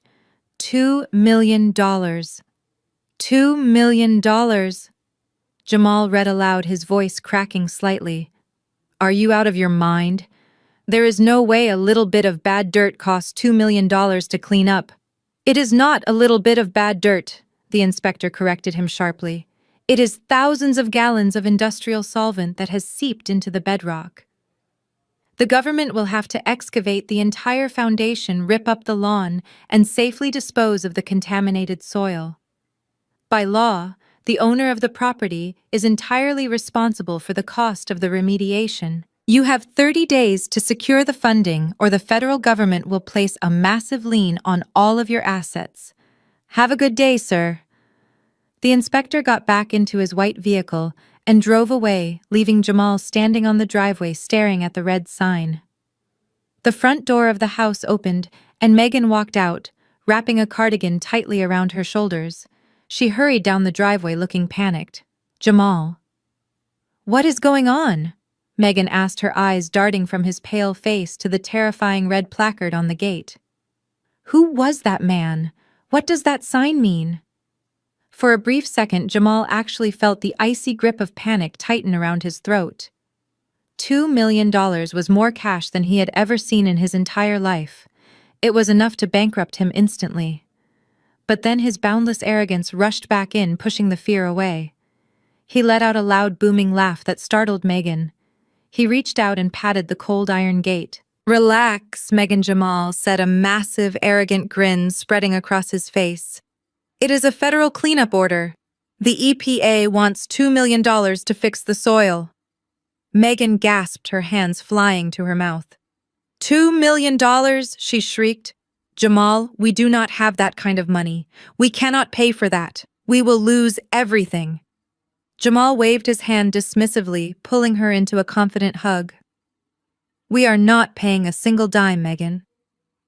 Think about it. The deed to this house is still technically tied to Ryan's estate. We just initiated the transfer. All the historical records and the original purchase documents have Ryan's name all over them. The EPA is going after the registered owner of the property. Jamal pointed at the red warning sign with absolute supreme confidence. Let the government issue their little fines, he laughed heartily. Let them demand their $2 million. The house is in your dead brother's name. The government is going to waste their time trying to sue a ghost. Megan let out a huge sigh of relief, a wicked smile returning to her face. Oh, Jamal, you are brilliant, she praised him. For a second, I thought that stupid accountant actually stuck us with a toxic house. Jamal chuckled proudly, entirely convinced of his own genius. He had completely forgotten the ironclad assumption of liability document he had so eagerly signed in the lawyer's office. He was so blinded by the illusion of his own untouchable wealth that he willingly walked back into a condemned house believing he was perfectly safe. While Jamal and Megan were laughing off a federal environmental disaster, Beatrice was enjoying her own delusional fantasy across town. She sat behind the massive custom mahogany desk in Ryan's corner office. The morning sun poured through the floor-to-ceiling windows, illuminating the expensive modern art on the walls. Beatrice was not reviewing legal briefs or managing the firm. She was staring at the large computer monitor, actively shopping for a brand-new luxury vehicle. She clicked through the customized options for a sleek silver Bentley. She selected the premium leather interior and the upgraded sound system, watching the price tag climb well over $200,000. She felt absolutely entitled to it. She believed she had successfully secured her son's multi-million-dollar empire by simply bullying a weak accountant out of the picture. She reached for her freshly brewed cup of imported coffee, taking a slow, satisfied sip. She was already planning which country club she would join to show off her newfound wealth. Her pleasant daydream was abruptly interrupted by a frantic knock on the heavy wooden door. Before Beatrice could even grant permission, the door pushed open.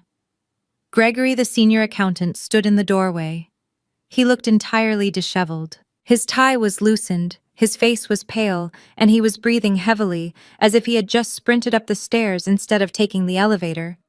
Beatrice narrowed her eyes, setting her coffee cup down with a sharp clink. "I thought I made it explicitly clear, Gregory, that I am not to be disturbed unless it is a matter of depositing incoming retainer fees." She snapped, her tone dripping with aristocratic annoyance. Gregory did not apologize. He did not cower like he had during their first meeting. He walked directly to the desk, holding a thick, certified envelope that had just been delivered by an urgent courier. He placed it directly over the keyboard, blocking her view of the silver Bentley.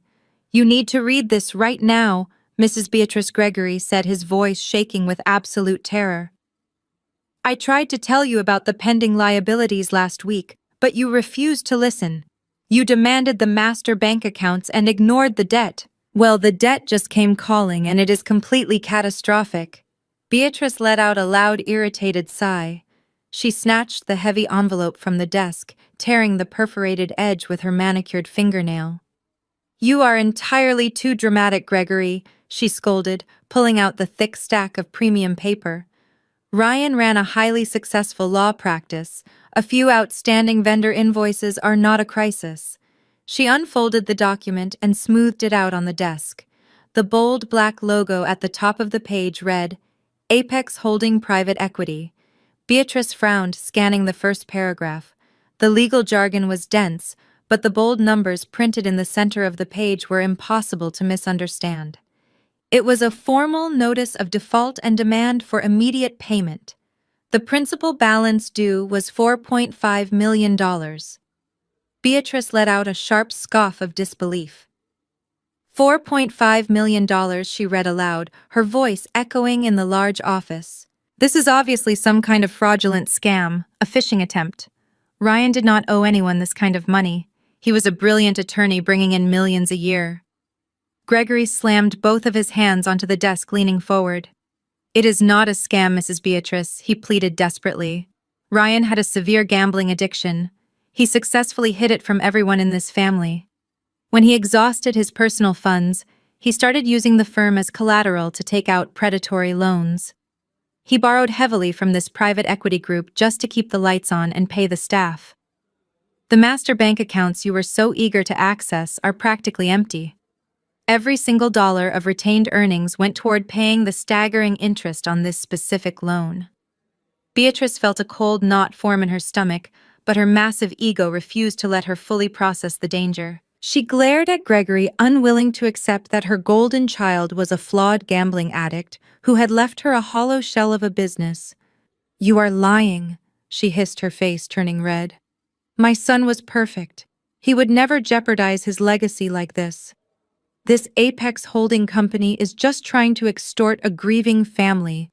I will not let some nameless, faceless private equity firm steal my money."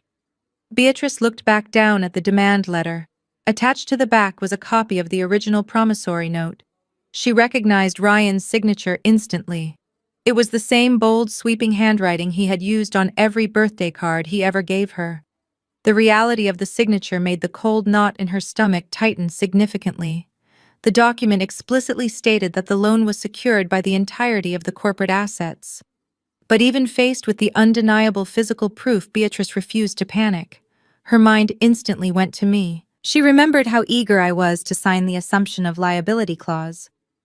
Beatrice smiled a wicked, twisted smile.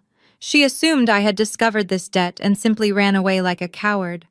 Beatrice thought she was still the smartest person in the room. Gregory shook his head, stepping back from the desk. "They are not trying to steal your money, Mrs. Beatrice," he said quietly. "They already own the firm. If we do not wire $4.5 million to their account by the end of the business week, they are legally entitled to liquidate every single asset in this building.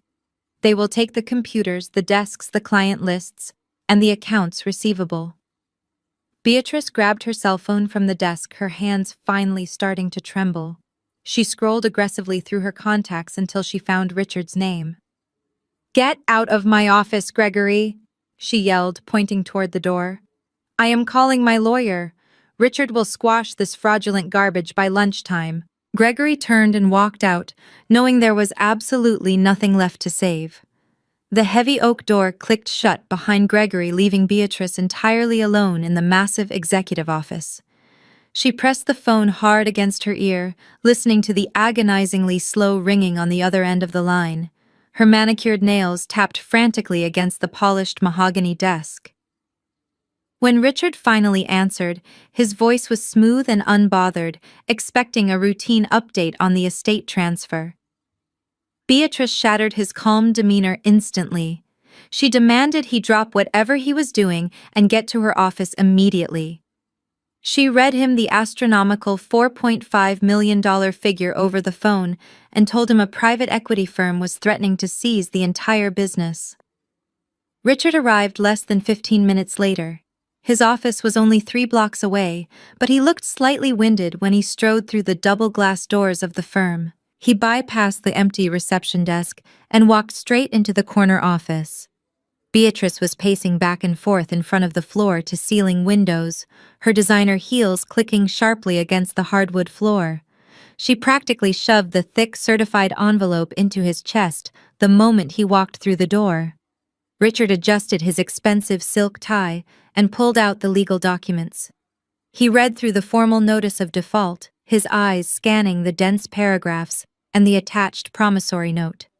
For a brief, terrifying second, Beatrice saw a flash of genuine alarm cross his face. The sum was staggering. But as Richard continued to read, his posture began to relax. The tension melted away from his shoulders. By the time he reached the final page, he was no longer frowning. He actually let out a low, breathy chuckle. Beatrice stopped pacing. She stared at him as if he had completely lost his mind. "What on earth are you laughing at, Richard?" she demanded, her voice shrill with anxiety. "Did you not see the numbers? They want $4.5 million by the end of the week.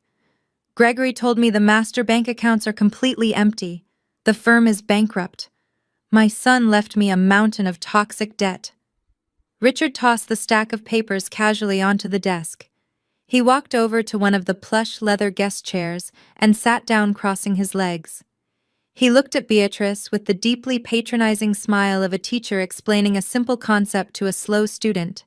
"You are panicking over absolutely nothing," Beatrice, Richard said smoothly.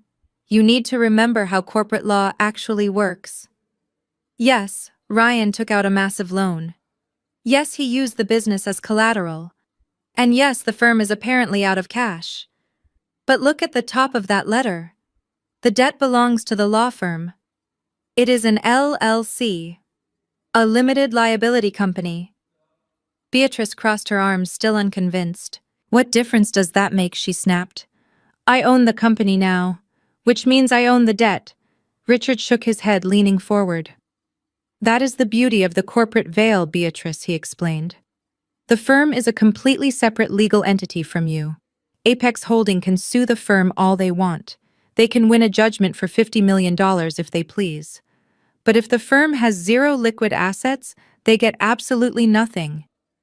They can come in here and repossess these nice leather chairs and the computer monitors, but they cannot touch a single penny of your personal wealth. Your private bank accounts, your investments, and the suburban house Jamal is flipping are completely legally insulated." Beatrice let out a long, shaky breath. The color slowly returned to her pale face. "Are you absolutely certain, Richard?" she asked. "They cannot come after me personally. I am a senior partner at a corporate law firm," Beatrice. Richard boasted, his ego inflating to fill the room. "I deal with distressed assets all the time. This private equity group is just trying to use aggressive scare tactics to see if you are foolish enough to pay them out of your own pocket. If you ignore them, the absolute worst thing that happens is this specific business entity declares bankruptcy and dissolves. You walk away without a scratch." Richard was completely blinded by his own arrogance. In his eagerness to prove his legal superiority, he entirely forgot the mediation session 2 weeks prior. He forgot the highly specific assumption of liability clause he had personally drafted and enthusiastically pushed Beatrice to sign. He forgot that the clause explicitly pierced the corporate veil, stripping away the LLC protections and making Beatrice the personal guarantor of all existing debts. He believed he was shielding his client, when in reality he had already tied her directly to the sinking ship. Beatrice smiled, her confidence fully restored. She walked over to the desk and picked up the Apex Holding demand letter. With a dramatic flourish, she ripped the heavy paper right down the middle and tossed the pieces into the trash can. She walked over to the private wet bar in the corner of the office and pulled out a bottle of expensive vintage champagne Ryan kept for winning big cases. She popped the cork, the loud snap echoing in the room. She poured 2 crystal flutes and handed one to Richard. They clinked their glasses together, toasting to their brilliant invincibility, completely unaware that the countdown had not stopped. 3 days after Beatrice and Richard toasted their imagined victory with my husband's vintage champagne, we all met at the downtown probate courthouse. It was a cold Tuesday morning, but the chill in the air was nothing compared to the absolute ice running through my veins. This was the final hearing. The final stamp of approval from the state of New York that would legally bind Beatrice and Jamal to the financial ruin they had so aggressively demanded. I walked through the heavy wooden double doors of the courtroom with my attorney David right by my side. Unlike our tense elevator ride 2 weeks ago, David was no longer lecturing me. In fact, he was practically vibrating with a suppressed nervous energy. Ever since I revealed the truth about the toxic debt and the federal environmental lien in the parking garage, David had been reviewing the legal trap from every possible angle. He realized it was a flawless corporate maneuver. Now he just had to play the part of the defeated family lawyer one last time. We took our seats at the petitioner's table. A few moments later, the heavy doors swung open again and the royal procession arrived. Beatrice, Jamal, and Megan walked down the center aisle of the courtroom, looking like they were attending a coronation rather than a probate hearing. They were dressed to the absolute nines. Beatrice wore a stunning white tailored suit adorned with a massive diamond brooch. Megan was carrying one of the very designer handbags she had demanded I leave behind at the house. Jamal was wearing a sharp navy blue pinstripe suit, his heavy gold watch flashing under the fluorescent courtroom lights. They took their seats at the respondents' table right next to Richard, who was busy organizing his legal files with a look of supreme self-satisfaction. Jamal leaned back in his wooden chair, casually throwing one arm over the backrest. He shot me a wide, mocking grin. Megan whispered something into Beatrice's ear, and both women let out a soft, condescending laugh. They thought they had arrived to witness my ultimate humiliation. They thought they were here to collect the keys to their empire. The bailiff announced the arrival of the judge, and we all stood. Judge Harrison, a stern-looking man in his late 60s with silver hair and wire-rimmed glasses, took his seat at the high wooden bench. He adjusted his glasses and looked down at the massive stack of paperwork Richard had submitted to the court. The room fell completely silent. The only sound was the rustling of heavy paper as Judge Harrison reviewed the forced transfer agreement and the highly specific assumption of liability addendum. Judge Harrison frowned. His brow furrowed deeply as he read the clauses. He looked up from the paperwork and focused his sharp gaze directly on me. He saw a young widow dressed in a simple black dress, holding a modest purse sitting next to a seemingly defeated lawyer. Mrs. Clare, the judge, began, his voice echoing loudly in the quiet courtroom. I have reviewed these documents thoroughly. It is the duty of this court to ensure that estate transfers are executed fairly, and that no party is being subjected to undue coercion. I am looking at an agreement where you are voluntarily relinquishing all claims to a multi-million-dollar residential property and a highly lucrative legal practice. He paused, tapping his pen against the wooden bench. Furthermore, the judge continued, you have demanded a clause that places all future liabilities and debts entirely onto the shoulders of your mother-in-law and your brother-in-law. You are walking away from this marriage with absolutely nothing but a liability shield. Are you completely certain you are of sound mind and that you are not being forced into this decision? Richard stood up immediately, buttoning his expensive suit jacket. Your Honor, My clients are simply fulfilling the dying wishes of the deceased, Richard argued smoothly. The widow has requested this specific liability protection to ease her own anxieties regarding the legal profession. We are simply accommodating her requests to finalize this estate peacefully. Judge Harrison raised his hand, silencing Richard instantly. I did not ask you, counselor, the judge said firmly. I am asking the widow. The judge looked back at me. His expression was full of genuine concern. He thought he was watching a tragic injustice unfold right in front of his eyes. He thought he was watching a grieving mother give away her child's inheritance. Mrs. Clare, I am going to ask you one last time, Judge Harrison said, his voice softening slightly. Once I stamp this document, it becomes a binding legal order. You will have no recourse to reclaim these assets in the future. Do you understand that you are walking away with absolutely nothing? I slowly stood up from my chair. I did not look at Beatrice or Jamal or Megan. I kept my eyes locked directly on the judge. I maintained my perfectly calm and measured composure. I did not tremble, and I did not cry.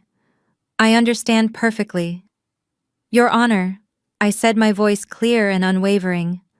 I know exactly what I'm leaving behind. Please stamp the document. Judge Harrison held my gaze for a long, heavy moment. He searched my face, looking for any sign of hesitation, any flicker of doubt. He found absolutely nothing. I was a fortress of calm.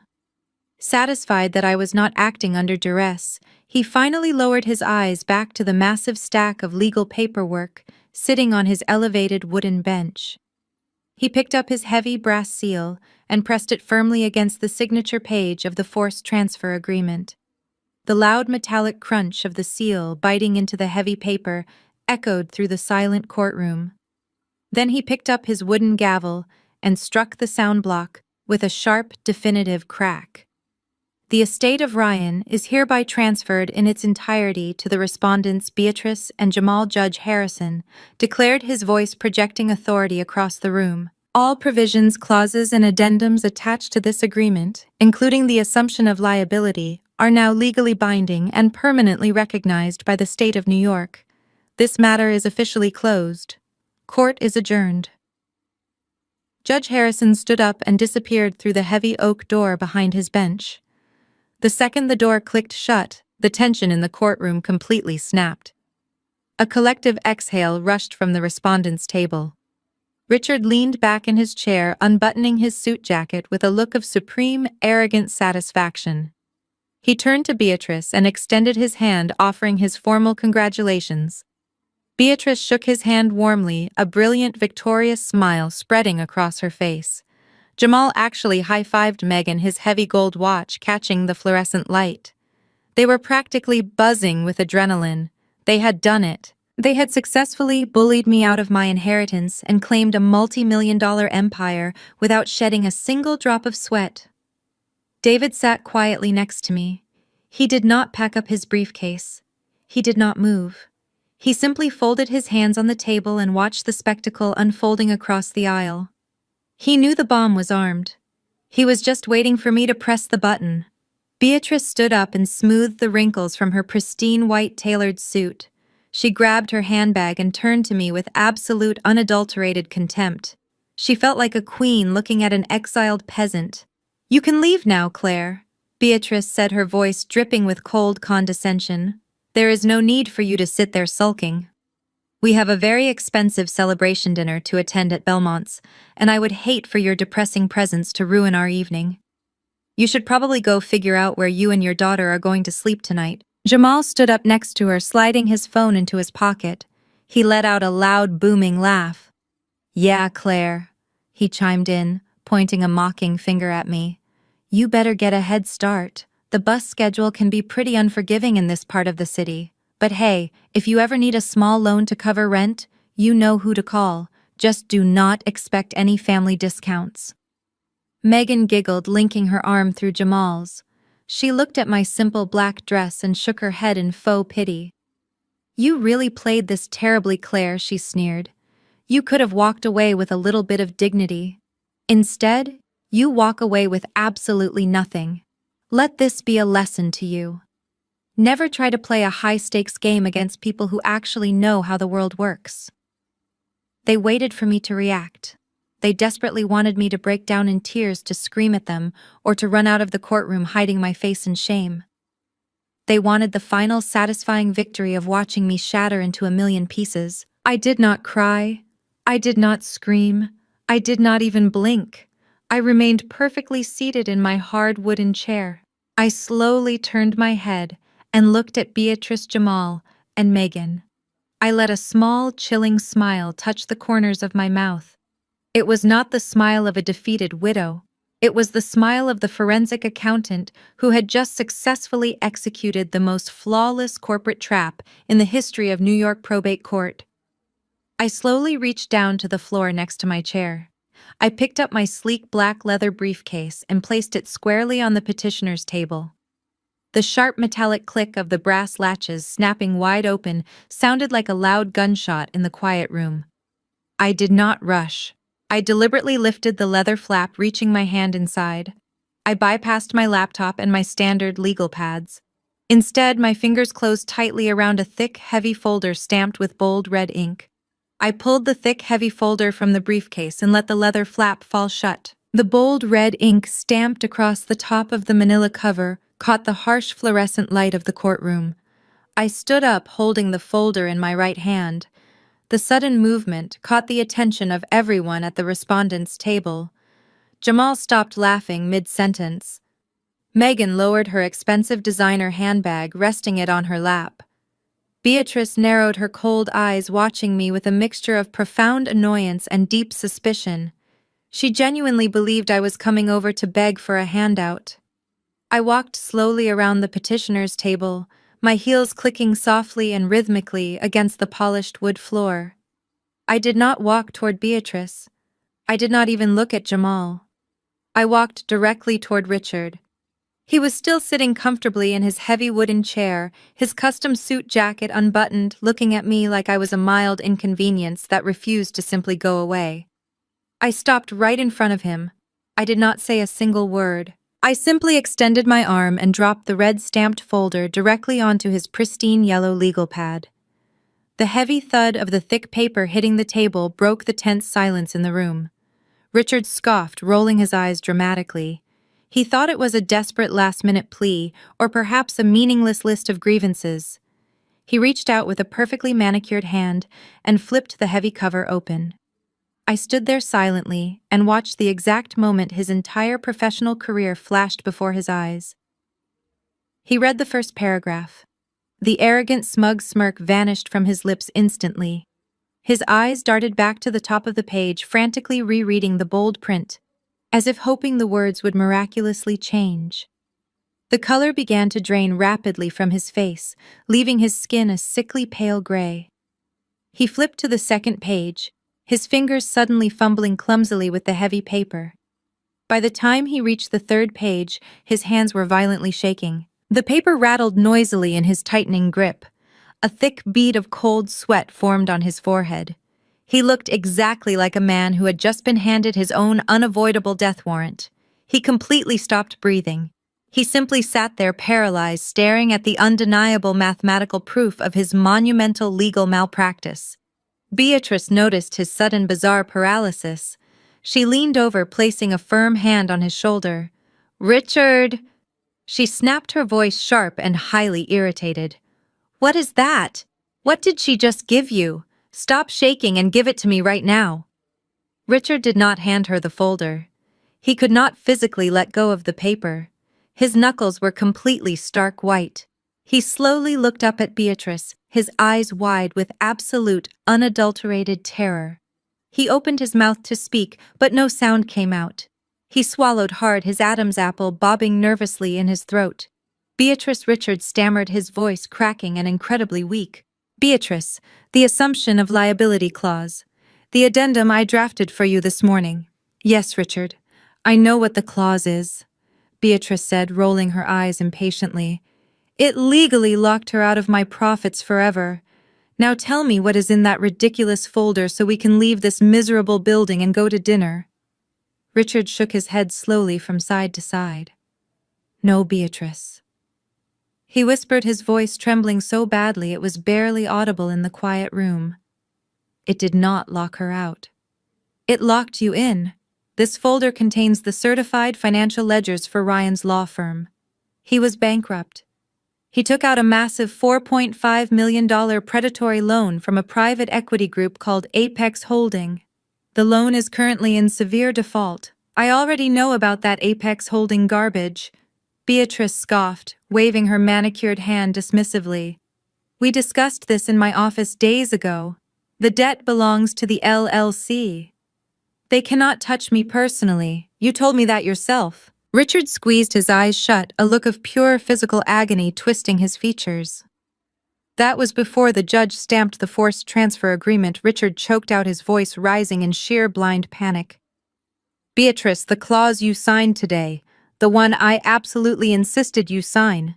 It explicitly pierced the corporate veil. It completely stripped away all of your limited liability protections.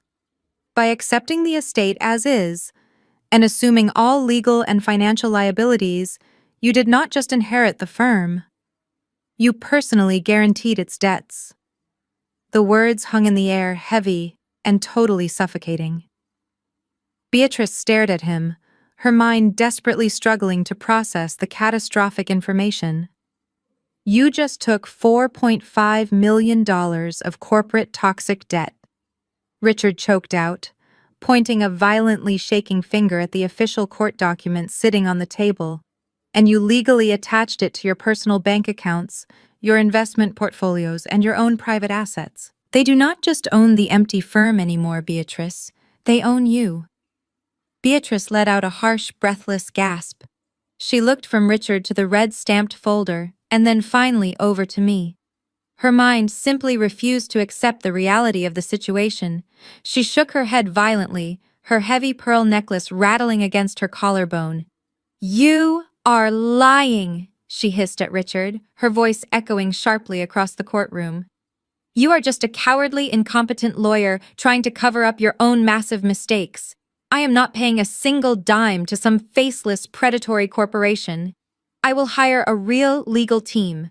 I will drag Apex Holding into federal court, and I will tie them up in endless litigation for the next decade. They will not see a single penny of my money. Jamal jumped up from his chair, his gold watch catching the light. That is exactly right, Jamal shouted, pointing aggressively at Richard. You do not just roll over for these private equity vultures. We have the resources and the connections to fight this. We will countersue them for predatory lending practices. We will bury them in paperwork until they drop the claim completely. Nobody walks into our lives and steals $4.5 million. I listened to their desperate, panicked shouting for a few seconds longer. They were clinging desperately to the illusion of their own untouchable power, completely unaware that the executioner was already standing right across the room.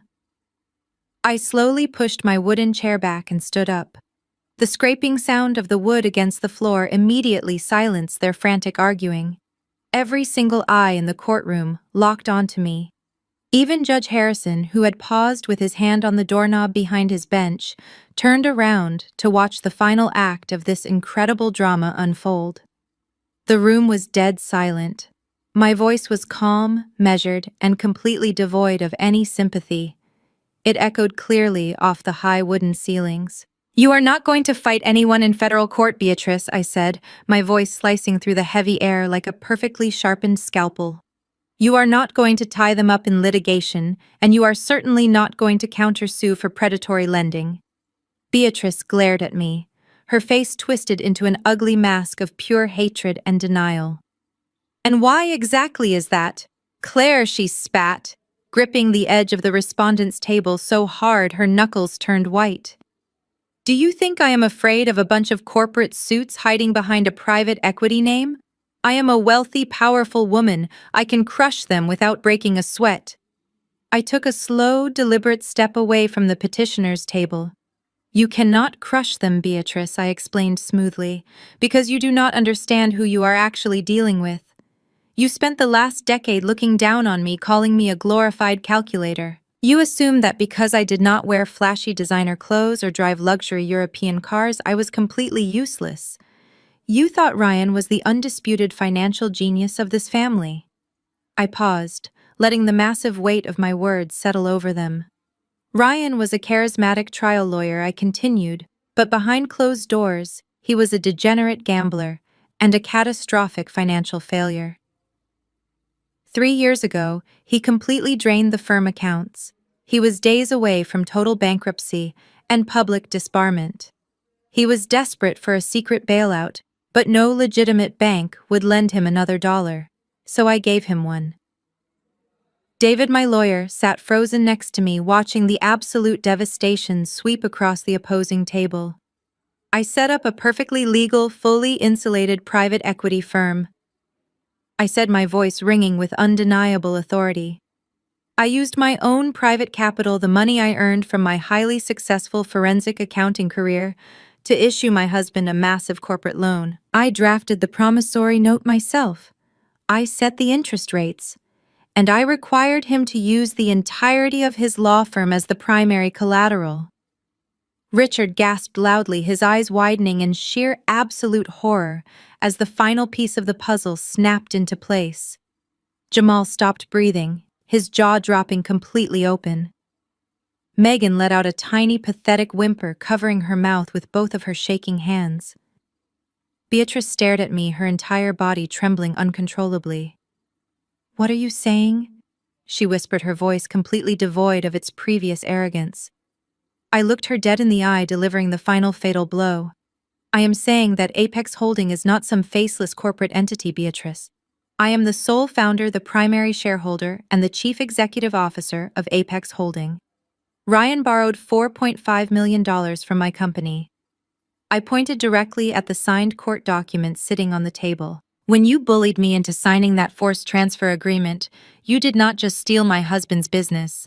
You willingly, legally, and permanently assumed his massive debt. You pierced your own corporate veil and attached that debt directly to your personal wealth." I took one final step forward, looking down at the broken, arrogant woman who had tried to destroy my life. "You owe me $4.5 million, Beatrice," I stated, my voice perfectly cold and unwavering. "And the payment is due today." Pandemonium completely erupted inside the courtroom. Beatrice let out a sound that was half scream and half gasp, clutching her chest as if she had just been physically struck. She slumped back into her wooden chair, completely paralyzed by the astronomical number I had just dropped on her head. Richard, the arrogant corporate shark who had spent the entire morning mocking me, did not even attempt to comfort his client. Instead, he frantically began shoving his files into his expensive leather briefcase. He knew a sinking ship when he saw one, and he was desperately trying to abandon it before he got pulled under. But Jamal was not ready to surrender. His massive ego simply would not allow him to accept that a quiet forensic accountant had outsmarted him. He jumped to his feet, knocking his heavy wooden chair backward onto the floor. "Shut up!" Jamal shouted, his voice booming over the chaos. "Everyone just shut up!" He pointed an aggressive finger at me, his face twisted into an ugly mask of pure desperation. "You think you are so smart, Claire?" he sneered, adjusting his custom suit jacket. "You think you trapped us with some corporate loophole? Well, you forgot one massive detail. The suburban estate. We still have the house." He turned to Beatrice and Megan, spreading his arms wide like a savior. "Do not panic," Jamal commanded them. "That house sits on a prime acre of real estate. I already have the demolition crew tearing down the walls. I can flip that property in 2 months and sell it to a Manhattan developer for $3 million in pure cash. We will use the profit to hire a real legal team, crush her stupid private equity company, and keep the rest of the money for ourselves. I am a licensed realtor. I know how to spin a profit out of thin air. You are looking at a master developer. We are not paying her a single dime." He was practically shouting at the ceiling, completely drunk on his own delusional confidence. But right in the middle of his grand, arrogant speech, his cell phone began to vibrate violently in his pocket. Jamal ignored it, wanting to finish his triumphant rant, but the phone immediately started buzzing again, ringing with a loud, obnoxious tone that echoed in the high-ceilinged courtroom. Annoyed, he pulled the phone from his pocket. He glanced at the caller ID, and his aggressive posture shifted slightly. It was the branch manager of his primary financial institution. The bank that held his personal savings, his business capital, and his credit lines. Jamal swiped the screen and pressed the phone to his ear. "What is it?" he barked impatiently. "I am in the middle of a major legal victory here." Because the courtroom had fallen completely silent, we could all hear the tiny, frantic voice of the bank manager leaking through the phone speaker. The voice did not sound congratulatory. It sounded panicked. Mr. Jamal, the banker, said, his words rushing out in a terrified blur.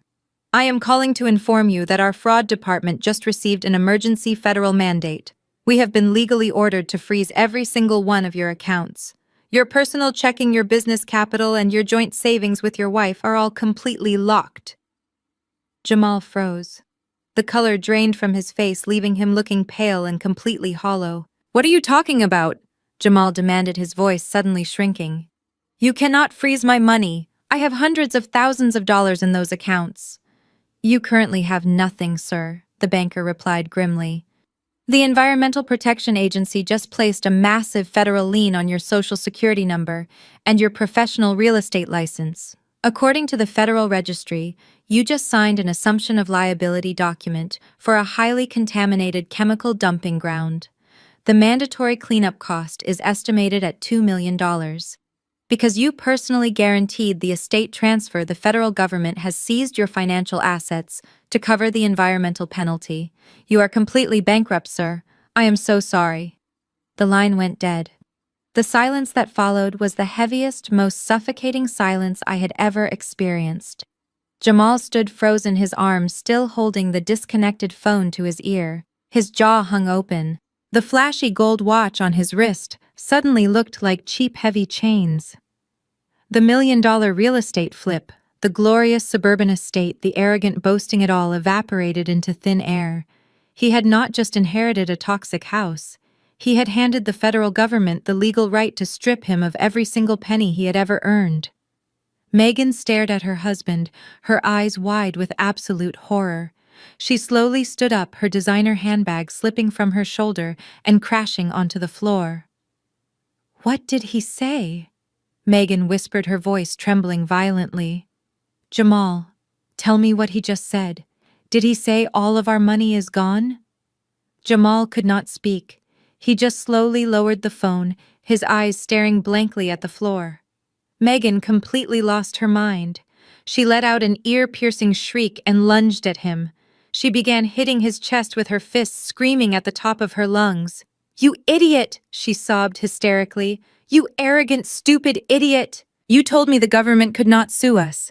You said you were a genius. You just lost our entire life savings for a pile of toxic dirt. We are ruined." Jamal did not even try to stop her. He just stood there completely broken while his wife screamed in his face. The dominoes were finally falling, crushing them under the exact weight of their own limitless greed. Beatrice let out a weak, ragged wheeze. Her manicured hands flew to her chest, clutching the expensive fabric of her white tailored suit. Her knees gave out and she collapsed heavily back into the hard wooden chair. The commanding matriarch who had spent her life terrorizing everyone around her was completely gone. In her place sat a fragile, broken woman who suddenly looked every single day of her 65 years. She stared at the polished mahogany table, her eyes completely vacant. She realized she had not just lost her imaginary inheritance, she had lost her pristine reputation, her luxury lifestyle, and every single penny she had hoarded over her lifetime. Richard did not offer her a glass of water. He did not offer a word of legal counsel or comfort. The corporate shark knew exactly when there was blood in the water, and he knew when a client was a dead end. With swift, practiced movements, he grabbed his legal pad and the red-stamped folder, shoving them carelessly into his imported leather briefcase. He snapped the brass locks shut with a sharp click. Beatrice weakly reached out a trembling hand, pleading for him to help. Richard simply shook his head, pulling his arm away. "I am sorry, Beatrice," Richard stated, his voice devoid of any professional warmth. "But I bill at $800 an hour. I do not work for free, and I certainly do not work for bankrupt clients." You are on your own." Without another word, Richard turned his back on the woman he had just helped destroy. He sprinted down the center aisle of the courtroom, pushing open the heavy oak doors and vanishing into the hallway forever. At the other end of the table, Jamal and Megan were consumed by their own nightmare. Megan was still sobbing uncontrollably, her tears ruining her expensive makeup and dripping onto her designer clothes. Jamal stood frozen, staring blankly at the wall, unable to process the absolute magnitude of his failure. They had spent their lives trying to steal the success of others instead of building their own. Now they were chained together in a permanent prison of toxic debt and federal liens. I stood at the petitioner's table and watched the absolute wreckage of my in-laws. A year ago, I might have felt a fleeting moment of pity. I might have tried to negotiate a way out for them, but not today. They conspired to throw me and my 5-year-old daughter out onto the street just hours after my husband died. They questioned my daughter's paternity and mocked my grief. They demanded my absolute destruction. I simply gave them exactly what they asked for. I did not smile. I did not gloat or offer any final cutting remarks. They were already living in their own personal hell, and my words could not add anything to their punishment. I calmly reached down and picked up my black wool coat, slipping it over my shoulders. I picked up my sleek leather briefcase and turned to David. My lawyer was still sitting there looking at me with profound awe and deep respect. He stood up and offered me a small knowing nod. I turned away from the table and walked down the center aisle. My heels clicked rhythmically against the floor, carrying me away from the chaos. I pushed open the heavy oak doors and stepped out into the quiet marble hallway. My trusted babysitter was sitting on a wooden bench near the elevators, holding Lily on her lap. When Lily saw me, she jumped down and ran down the hallway, her little sneakers squeaking on the polished floor. I dropped my briefcase and knelt, catching her in a massive hug. I buried my face in her soft hair, breathing in the scent of her strawberry shampoo. The heavy burden I had been carrying for weeks finally lifted from my shoulders completely. I stood up, took my daughter's small hand in mine, and walked out the front doors of the courthouse. The bright, warm New York sun washed over us instantly, banishing the cold shadows of the past.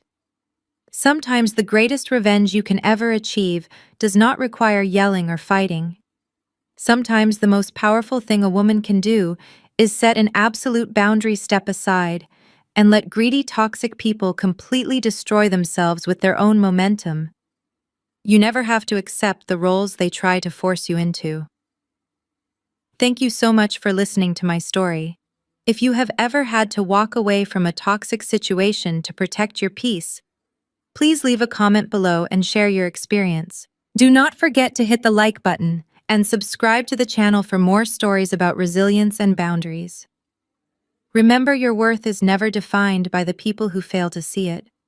Stay strong. One of the most profound lessons we can take away from Claire's journey is that true power does not always roar.